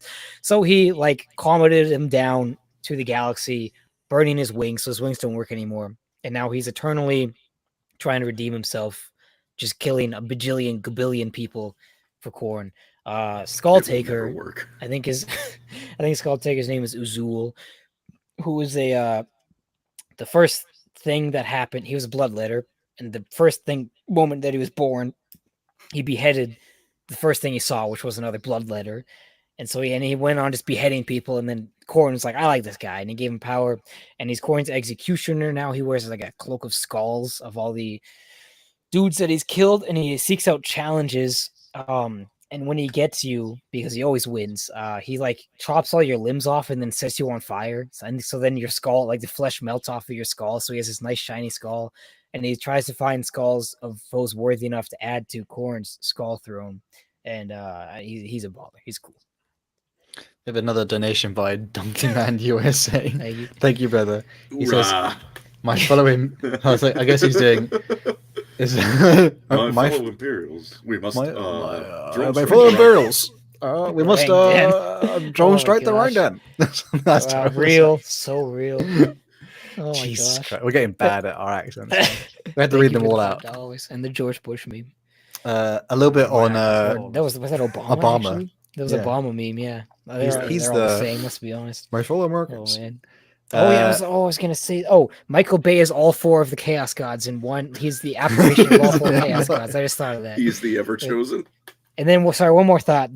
From somebody said earlier, if Chaos wins, they lose, which is true. Which is why the Alpha Legion were cool for one entire book, because they wanted to extinct humanity. Because then Chaos would win and then implode on itself, and it would rid Chaos from the galaxy forever. But then they didn't do that, and nobody wrote about that anymore. So I hope Amigon gets crucified.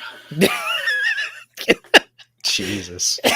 Last little bit on Khornate corruption. A human character is the example of Khan the Betrayer, really well-known character, and his fall to Khornate corruption was more of a internal war where hatred and rage was building up, and eventually he's one of the better examples. It takes him a couple books to fall to it, and he fights it off as long as he can, but generally it shows a better example, the mental torture that comes with Khornate corruption. And unfortunately he's kind of a bit boring now, but Khan has his fall is quite well done, and he sort of loses himself to rages, and he's the perfect example of just skulls for the skull throne. The next Chaos God, though, my boy, Beak Lovecraftian mess himself, Tzeentch. Tzeentch is the changer of ways. He is ambition. He is fate. He is just the master of magic, entropy, and Tzeentch is pretty much just Lovecraftian bird god in the Warhammer setting. Now, there's a bit Colin mentioned earlier about how some of the gods were formed during the medieval time. I really hate this because they added this in not long ago. There's new lore to suggest that the Chaos Gods were sort of, the main three, which are Khorne, Nurgle, and Tzeentch, they were coalescing around the time of the War in Heaven, but they just weren't, because it's one of those things where it just shows that the new lore is basically Chaos Gods have always existed in not in in the war, but in the actual mortal timeline. Yeah. And it was no. They why can't the War in Heaven be its own thing? So and Tzeentch is probably I think Khorne is probably considered the earliest, although in some older lore, it was said Tzeentch was the first one. It's a little bit controversial. Go ahead, sorry. it's like old fantasy lore. He used to like, it was just Tzeentch, and he was the strongest chaos god, but then the other ones chopped him up, and he reformed eventually, but he wasn't the head honcho anymore. And I think in old lore, Cain and Abel was when Khorne existed, the first murder. We have another donation by Tom Warren. Thank you, brother. He says, if Tzeentch is the god of change, then he should change into something less ugly. Damn. So true. So he doesn't true. he doesn't have a true form. Tzeentchian. Okay, so one of the last parts of his backstory is what Colin kind of mentioned earlier. At one point, he was kind of turning into the most powerful god just because there was so much change and Tzeentchian, with being empowered by fate itself and the futures and many different possibilities. There's a point where he was the most powerful chaos god, and the other ones went, we can't deal with that. Oh, we got it out. We got it. Yeah, you don't. And essentially, all the other chaos gods went. They just literally threw themselves at him, like body first, until Khorne eventually got close enough to give him a little shank. But then to be fair, that could have played into what Tzeentch really wanted, because then the game would play on forever. There's one of the more annoying parts about Tzeentch is that it's a little bit Alpha Legion vibe with it, because it's like, it was my secret plan all along. Oh, and I got another donation here. Thank you very much. Thank you. It's Captain Firespitter. Thank you, brother. Cheers, buddy. Khorne must adore humanity the most. Half of the species has its blood boiling. My fellow Scotsmen are giving the Glasgow kiss while brawling, and the other half of the species has the time of the month. I think that was the idea, that Khorne was the strongest in 40k at one point. I think he currently is now, supposedly. It's a war game setting, so he kind of does by default. All right, DJ Beast. You do got Ricky that. is getting Ricky caught forehead. in the fire Go now. for it, buddy. Jesus. Oh, leave Ricky out of this, man. Tzeentchian corruption is much more like the word chaos personified. It is pretty hectic. They have mutations such as like you can grow like wings, beaks. There's a lot of avian theme to it. Extra eyes. You're always going to get an extra eye. Hopefully, if it's in a good spot, you don't want it like right in like the nape of the neck or something. Really awkward. The worst of Tzeentchian corruption, though, is being a chaos spawn. It is literally like a mutated flesh thing.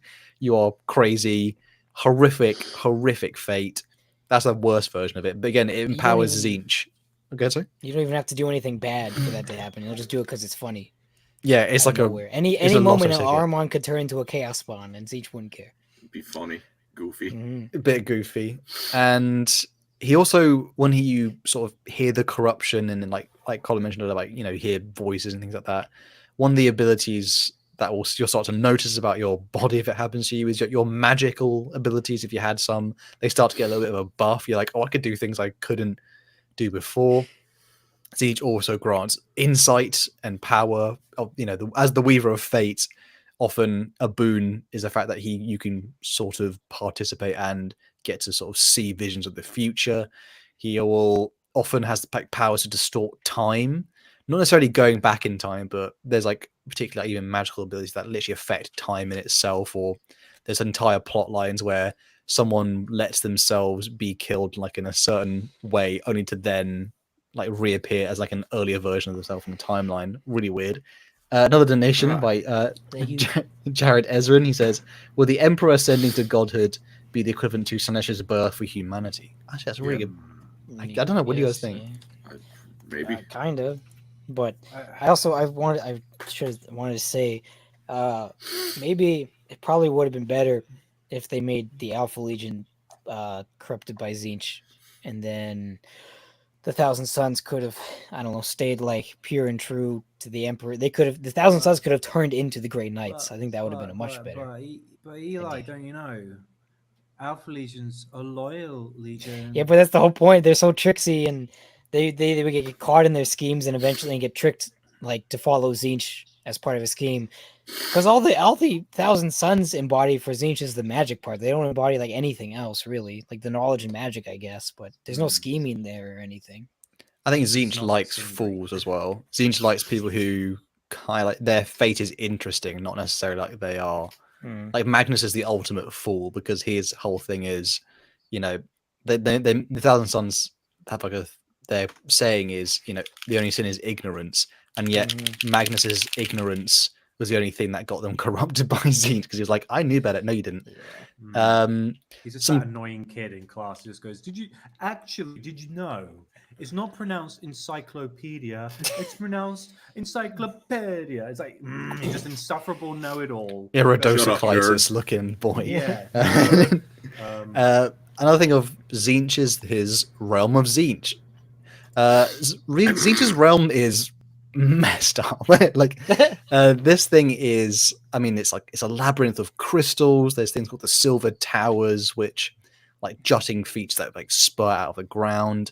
The flora and fauna supposedly defy physics, whatever that really means. So things that are impossible happen in the realm of magic. It's basically that scene in the labyrinth where he's just walking upside down in all these corridors. It's like he's all over the place. He's not That's David not Bowie possible.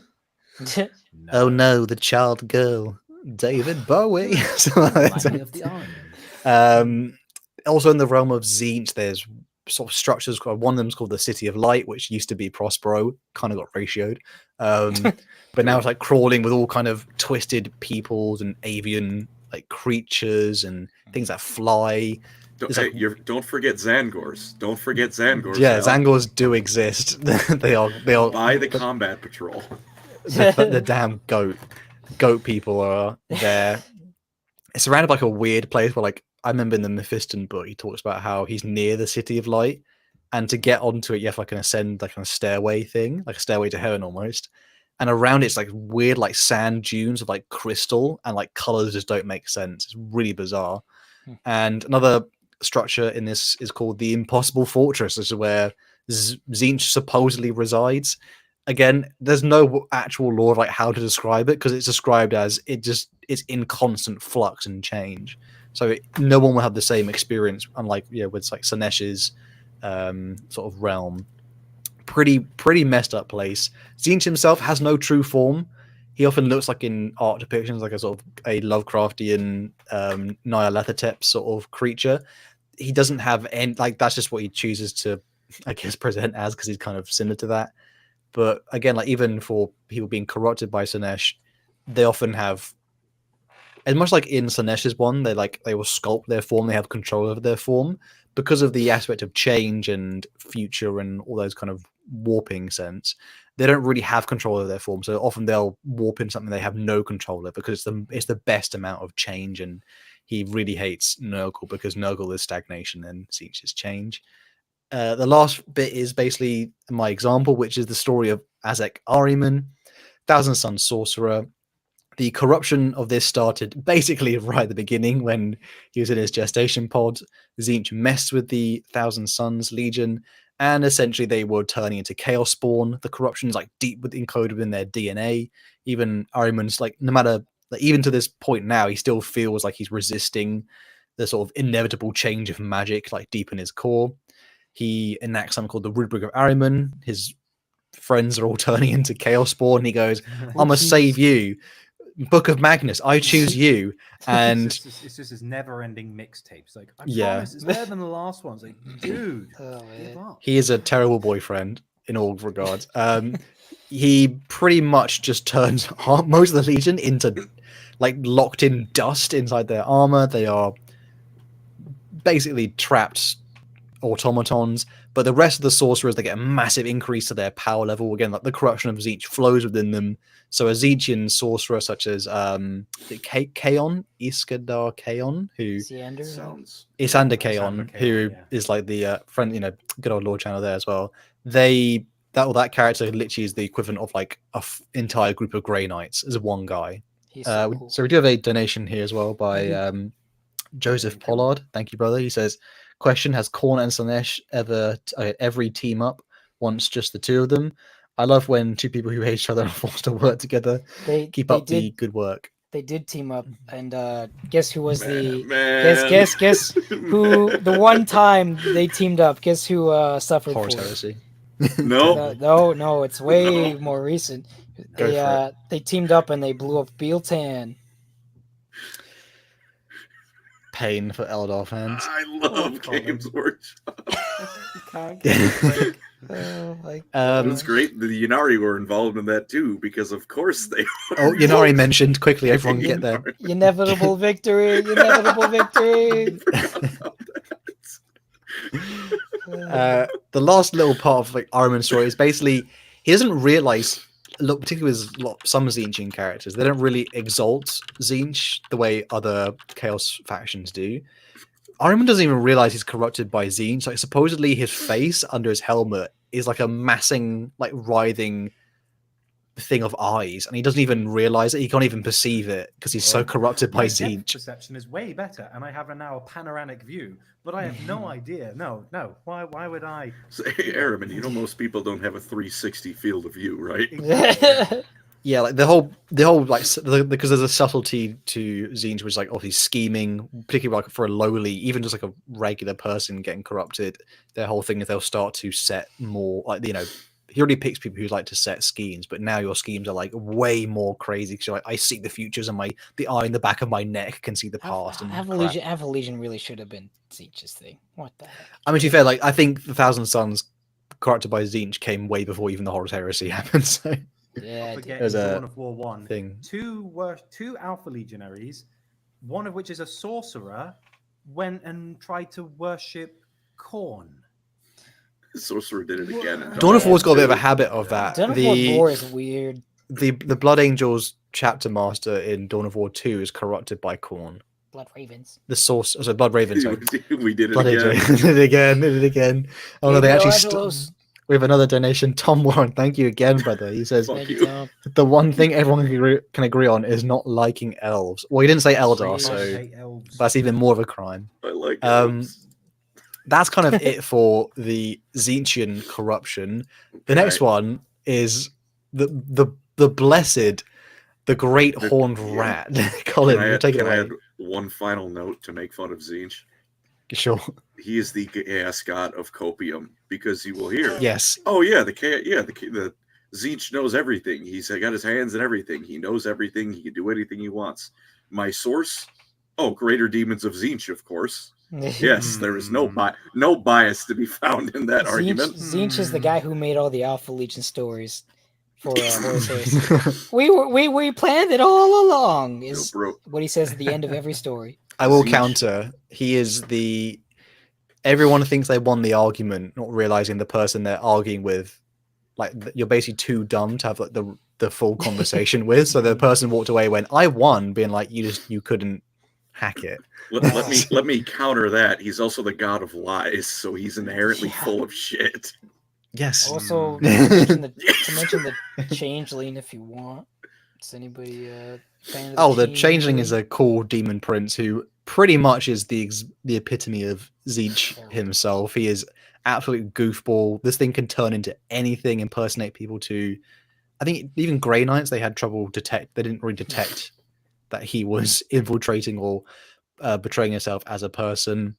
Again, like the Changeling, or even something like the Blue Scribes as well, they're kind of they're an enactment of Zinchian fate weaving and changes on the level where like just one little small demon can ruin entire sectors, and it led to something called particularly in like, a big point in the lore, which was the Months of Shame, Space Wolves getting attacked by Inquisition and stuff. So that's stuff for another time though.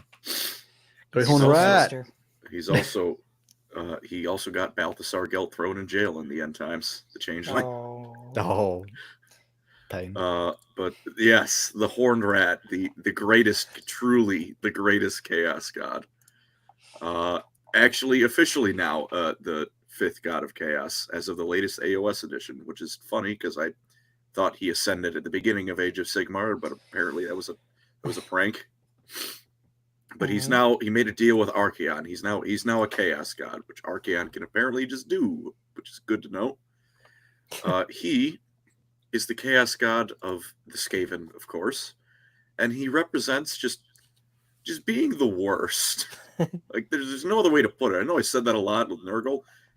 The Horned Rat actually is the worst, because like the other chaos gods have anything positive about them. Khorne, honorable in some level. And he's not racist. And he's not racist. Nurgle, some twisted form of love for his foe, even though I don't want Ebola, but, so there is some kind of caring for his followers. Tzeentch, technically the god of hope. Slaanesh, pleasure's not inherently bad.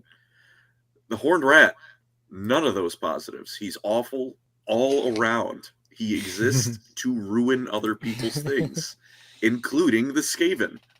He's awful. He is like the concept of decay, but Nurgle's kind of got the circle of life going, so it comes back. Not the Horned Rat. He's ruin. He literally exists to ruin, to the point that his realm is called the Realm of Ruin.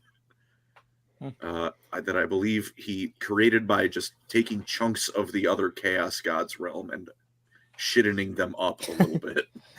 He's almost like his own Undivided, isn't he? He's like technically a Chaos God, and in AOS, the Skaven are part of the Grand Alliance Chaos. No one likes him. Even more than the other Chaos Gods don't like each other. No one likes the Horned Rat. When he was going to bless Archaon spit in his face. No one likes him. He's awful.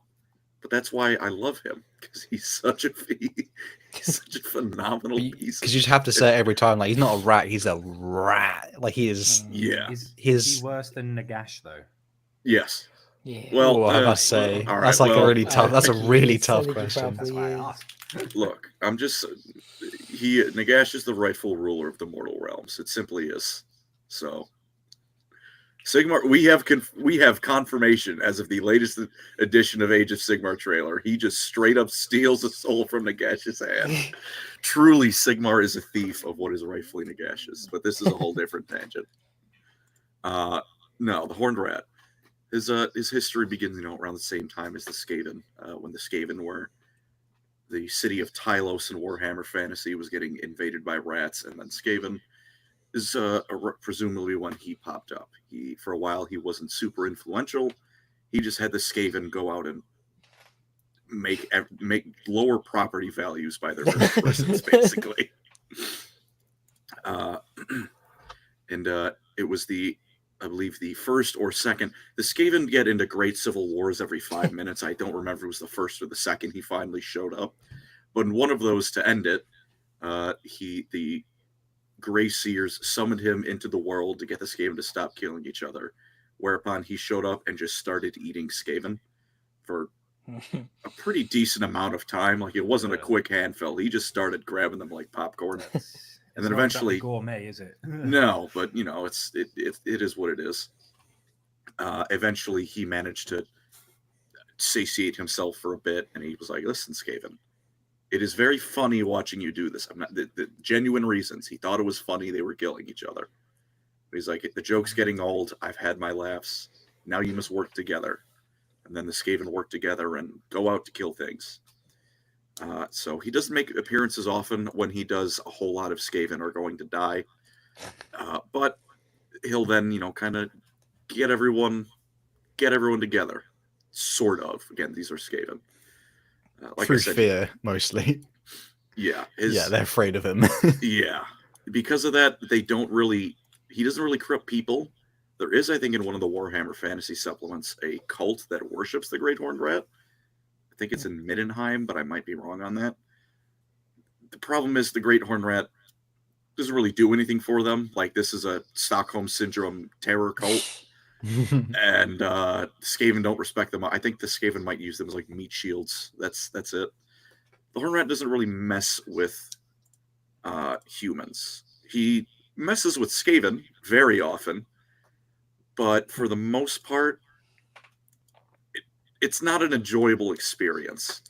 For example, there's the Vermin Lord, his greater demon, Screech Vermin King, who was formed when he took a bunch of Skaven, like the council members, threw them in a pit together, and then just kind of shut the door for an indeterminate amount of time.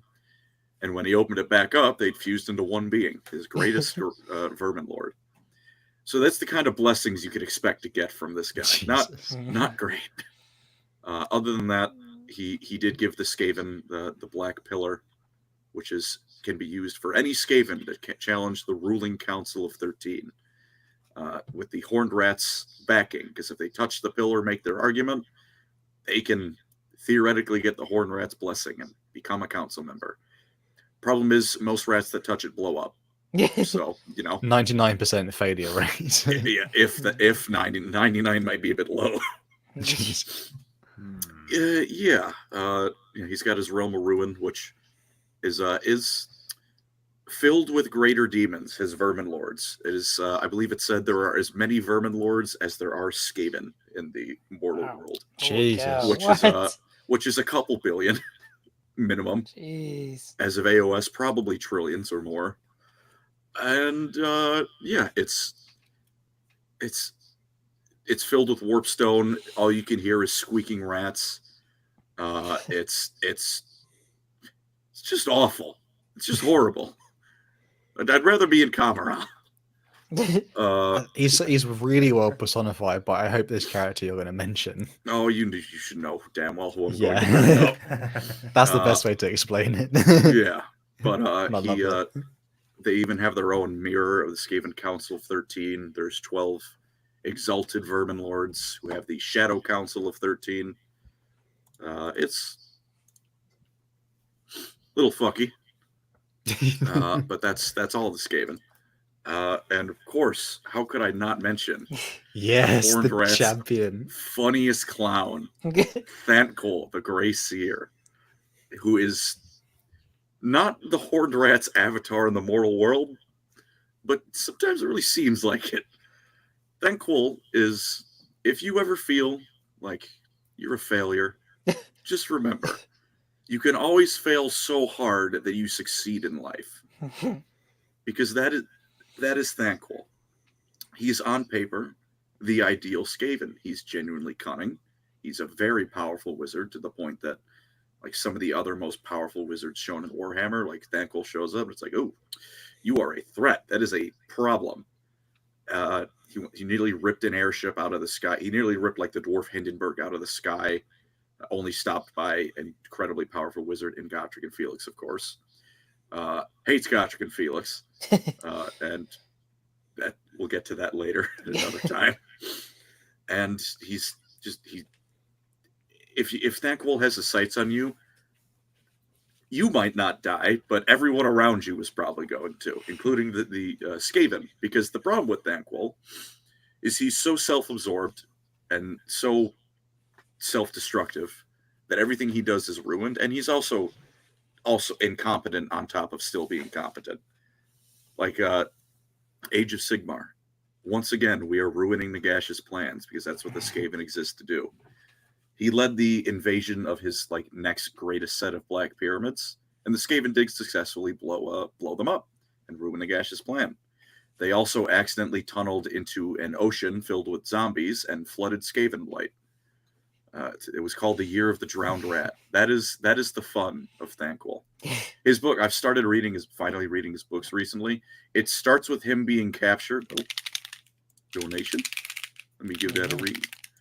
Thank you, Donkey Man USA, for the 2. Despite all my rage, I'm still just a rat in a cage. There's a song. Love it. Yeah, but yeah, he's captured, and the entire time is being carted off to, no spoilers, wherever he's going. He's blaming other people for getting him in that predicament. Despite the fact this happens right after Gotrek and Felix books, which are about 300, a couple hundred pages of Thantcol's worth of him murdering his underlings and sabotaging their plans that would have succeeded. It's not his fault, bro. And then going, this is not my fault. I am the greatest of Grey Seers. I'm perfect. In the end times, he was made the de facto leader of all Skaven, because the Horned Rat showed up again, ate all of them, all the great, the Council of 13, and put Thantcol in charge. There was no reason given, I believe, for why this happened. So I have no reason to believe other than the Horned Rat thought it would be funny. What could go? It is a sense of humor. The reason he ate the the Council of 13 was given, it's because they were being incompetent and infighting. As for why Thantcol was in charge, funny laugh. Put the funny rat man who's hurts the Skaven so badly that Aslan let him live in charge. Jesus. It's truly the Horned Rat's strongest soldier. There is another chaos god though who does need exaltation. If I'm right, There Colin. is Mighty Hashut, who will have a much shorter spiel because Hashut does not have much. He's there. He's there. Although I'll just tell you right now, we don't know what his realm is or if he has one. So that section's already out. Sad. Hashut is the father of darkness. So irrelevant, doesn't even have accommodation. He's making a bit of a comeback. He's did homeless. come back in AOS. Don't judge him. He's got a Chaos God flat share somewhere.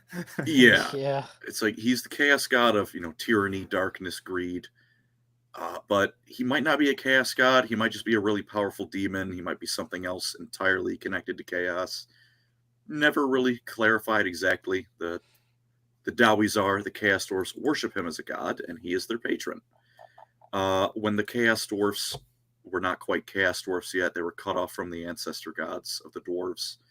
So as supplies ran out, they were suffering pretty greatly. Hashut came along and was like, "Hey, fellas, I got a deal for you. Get some slaves, do some evil dark magic shit, and I'll take care of you."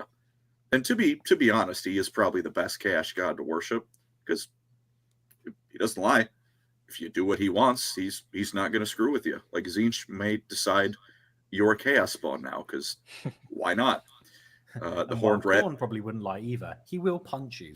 You will definitely get punched at some point.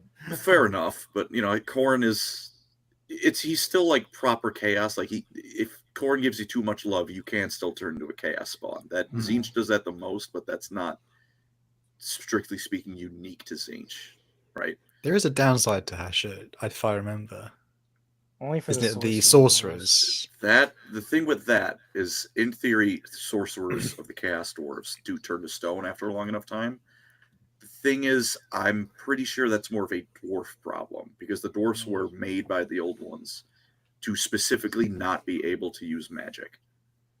So Hashut lets them use magic, but that might just be like, dwarves aren't supposed to use magic. You're trying to put a square peg in a round hole. It's the equivalent of being lactose intolerant, just being like milk. Still eating, cheese and And milk. then absolutely blowing up the bathroom with magic. Yeah, like that might. I'm pretty sure that's not specific. Like Hashut is, taking them over. That's just like, I'll give you the magic. You're probably not supposed to use it, but I'm not going to stop you. I know I shouldn't, but here you go. Yeah, There's a little bit of like a mechanical theme to it as well. Yeah, in that's some the things. He's the god of tyranny. It's just the thing is, his main followers are the Chaos Dwarfs. The Chaos Dwarfs, they're still dwarfs. They're still very industrious. They're smart. They're clever. So they use that to fulfill like what he truly wants, which is tyranny. Go out there, get slaves, build your empire, oppress whoever you find. That's what Hashut's about. It's just the dwarfs being dwarfs are very efficient with it. They're industrious by nature. They've got great factories, stuff like that. His history is, like I said, he just, ever since that first bit where he made the Chaos Dwarfs, he's just been helping them out. I don't believe it was ever made clear, but he did somehow show back up in Age of Sigmar. Shoots round 2, baby. He's coming back to get a single Warcry release and then nothing else ever again.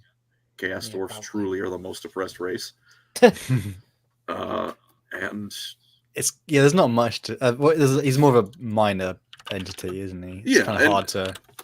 I appreciate that, honestly. I like when you get the small little like characters like that. It's like it adds a little bit of flavor to chaos. It's like, you don't want just the big four. Hey, there's this fella here. A lot of bull themes as well, because he's like a minotaur, isn't he? The Chaos Dwarves get like their teeth grow out as well. I think. Yeah, it's like they're Canines. kind of like sort of ancient Babylonian kind of theme. They got the bowls and stuff. The beards. Yeah, and notable, some Chaos Dwarf characters. Go look at the Total Warhammer legendary lords. Astragoth Ironhand. He's and such an old sorcerer that his body is turning to stone, that he's got himself a little mechanical like pair of legs that walk for him. Not a Warhammer is inclusive. He's stoned all the time. It's one of it. Like he can't walk because his legs most of his body is stone. So he's got I don't even know what to call it. I want to call it. It's like a mech, but it's clearly not a Oh, mech. I know what you Like an mean though. It's like exoskeleton? yeah, Yeah, exoskeleton. There we go. He's got Hmm. like an exoskeleton that walks for him, so he can still move still. I think. Oh, so good. So in that shoot follower doesn't mess with people very much. He knows he's got a good thing going with the Chaos Dwarves, so he's pretty content where he's at. Shoot, say what you want about him, might not be the most powerful. He knows what he's all about. He knows his place. Speaking of the guy who's got the exoskeleton, he's not ableist, so that's good. No, he will gather any slave no matter what condition they're in. and then throw them into the factory. Speaking of, I think finally finishing on our last minor chaos god and their corruption. I think Eli's going to explain, perhaps. I don't know if this one gets him going for some reason, but we're going to talk about the last one here, Malice. Eli, Yeah, baby. remember. Malice number one. Malice Alice. number I one. didn't know there was a god called Alice. I think I found the real god of copium. He's canon, guys. He's canon. I swear, he's there. The Malice. minor in chaos Battlefield god, Gothic guy. James Workshop. Oh my gosh. Okay. Oh, Malice is the 5th and canon chaos god. For real. Real spiel. Call us. All right, fuck the Great Horn Rat, I guess. Great Horn Rat's only in fantasy. Malice is in 40k. He was Malal better in setting. fantasy, but then Malal got copyright banned for something I don't remember what. But British licensing laws of the 1980s. There you go. yeah, he is the god of anarchy and the god of just chaos. He's the chaos god. He's like complete contradiction made manifest, essentially. And so worshiping him causes it strains your soul, so you're slowly like drained of life for worshiping him, because it's such a contradiction. Because if Malice were to win, then chaos would just blow up, and it'd be real chaos. He's not the god of hipsters. Yeah, he's the god of like actual chaos, right? Because the other gods are bound by the things that they embody and that they like. So Maul isn't bound by any of that. He just embodies like pure anarchy, crazy stuff. His Space Marine Legion is the Sons of Malice, and essentially the most of their lore comes from like little codex excerpts and also Battlefleet Gothic of all things. One short story as well. Yeah, they were this. I don't think there's much known about them when they were loyal, because they were a loyalist chapter. They were eating people, and an Inquisitor saw this and thought, man, that's whack. And so he brought in some Imperial Guard and some Sisters of Battle. The Sons of Malice obliterated them and ate them, because Sons of Malice really like eating people. Then they painted their... Meanwhile, the Flesh Eaters chapter was just like, yeah, pretty much. Yeah, that's so weird. Why would they eat Because people? they're not Crazy. they don't actually eat people, but they're just called the Flesh Eaters. Like, Suspicious. Love it. So they became the Sons of Malice, and they changed their paint scheme to look really cool. It's the nice white, black, and gold. They reside on a space hulk called the Labyrinth, and to gain Malice's like favor to become part of the 13, because 13's the number. I'm pretty sure it's either 11 or 13, but I think it's 13. They have to go through these like crazy trials in this labyrinth, and the people who come out alive are the get onto the council. Basically, you can summon Malice into real space, which they do on Cadia, and then they just don't talk about it anymore. But it did happen. It happened, guys. He's there, guys. I swear. So yeah, but he's pretty cool. The Sons of Malice never say anything. They fight in complete silence whenever they fight, and then they take lots of prisoners, and then they eat you afterward. It's total rebellion, isn't it? From other, I imagine people. Yeah, and they're Yeah, I was there. they're not on Chaos' side. Oh, sorry, go ahead. They're not, they're not on Chaos' side, and they're not on the Imperium side. They fight everybody because that's what true chaos is. So they are literally just chaos.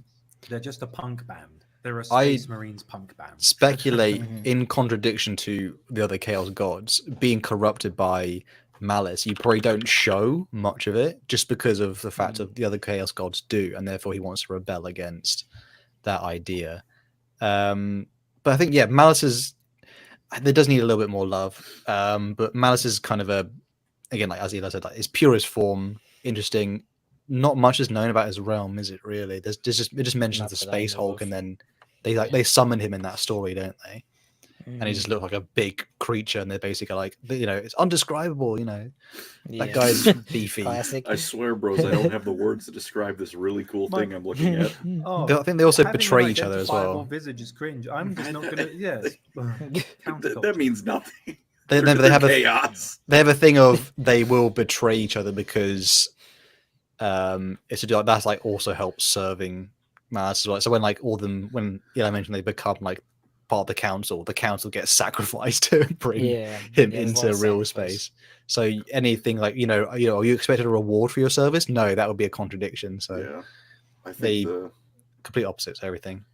And like when he was Malal, I think the idea of his followers were like he did not have a lot because he hates chaos, but what followers he did have were like the weakest Malal follower is the strongest Khornate champion. Yeah, and I think in 40K it says that they gain immense power, and then they kind of leave it at that. Yeah, that's unfortunately that's kind of the main ones of the Chaos Gods. Obviously, there are some other gods in this setting, but they don't really have like a warp corruption. Because obviously, all chaos is warp. Warp mushroom source, essentially. Though, I think with that should be the entirety of chaos corruption and how it affects you and ruins you and makes you want to subscribe to the channel. If you made it this far, it's a great transition. Worship the horned rat. There's only one valid chaos god. Thank you, everyone who donated over the entire stream. If you listened this far in, again, please do like it. Helps us out massively. We should be back with a tier list soon as well. Got some more cool stuff. And we hope you all enjoyed this episode and this sort of deep dive into the multifaceted layers of basically being the worst human being ever. And the Great Horn Rat, excuse me. Thank all mentioned. I think with that being said, anyone else wants to add on to the end of that? Don't follow chaos, praise the Emperor, and you can go to heaven. Promise. The Emperor, the false Emperor. To be fair, that could be a fifth chaos or sixth chaos god. Excuse me. Four-armed Emperor, best chaos god. With that being said, though, thank you guys so much for watching and listening. And Colin did make his bed, we swear. We'll catch you all. And look at the cute. It is, and there's a nice. I gotta stop doing that. Right there. Damn it, I gotta stop doing that. It's gonna make an appearance. Thank you guys so much for listening, and we'll catch you in the next. Thank you, Tom Warren, for the $2 donation. Thank you, Tom Warren. People. Love you guys. Love you a long time. Thank you so much. Bye. Bye. The fish people. Oh.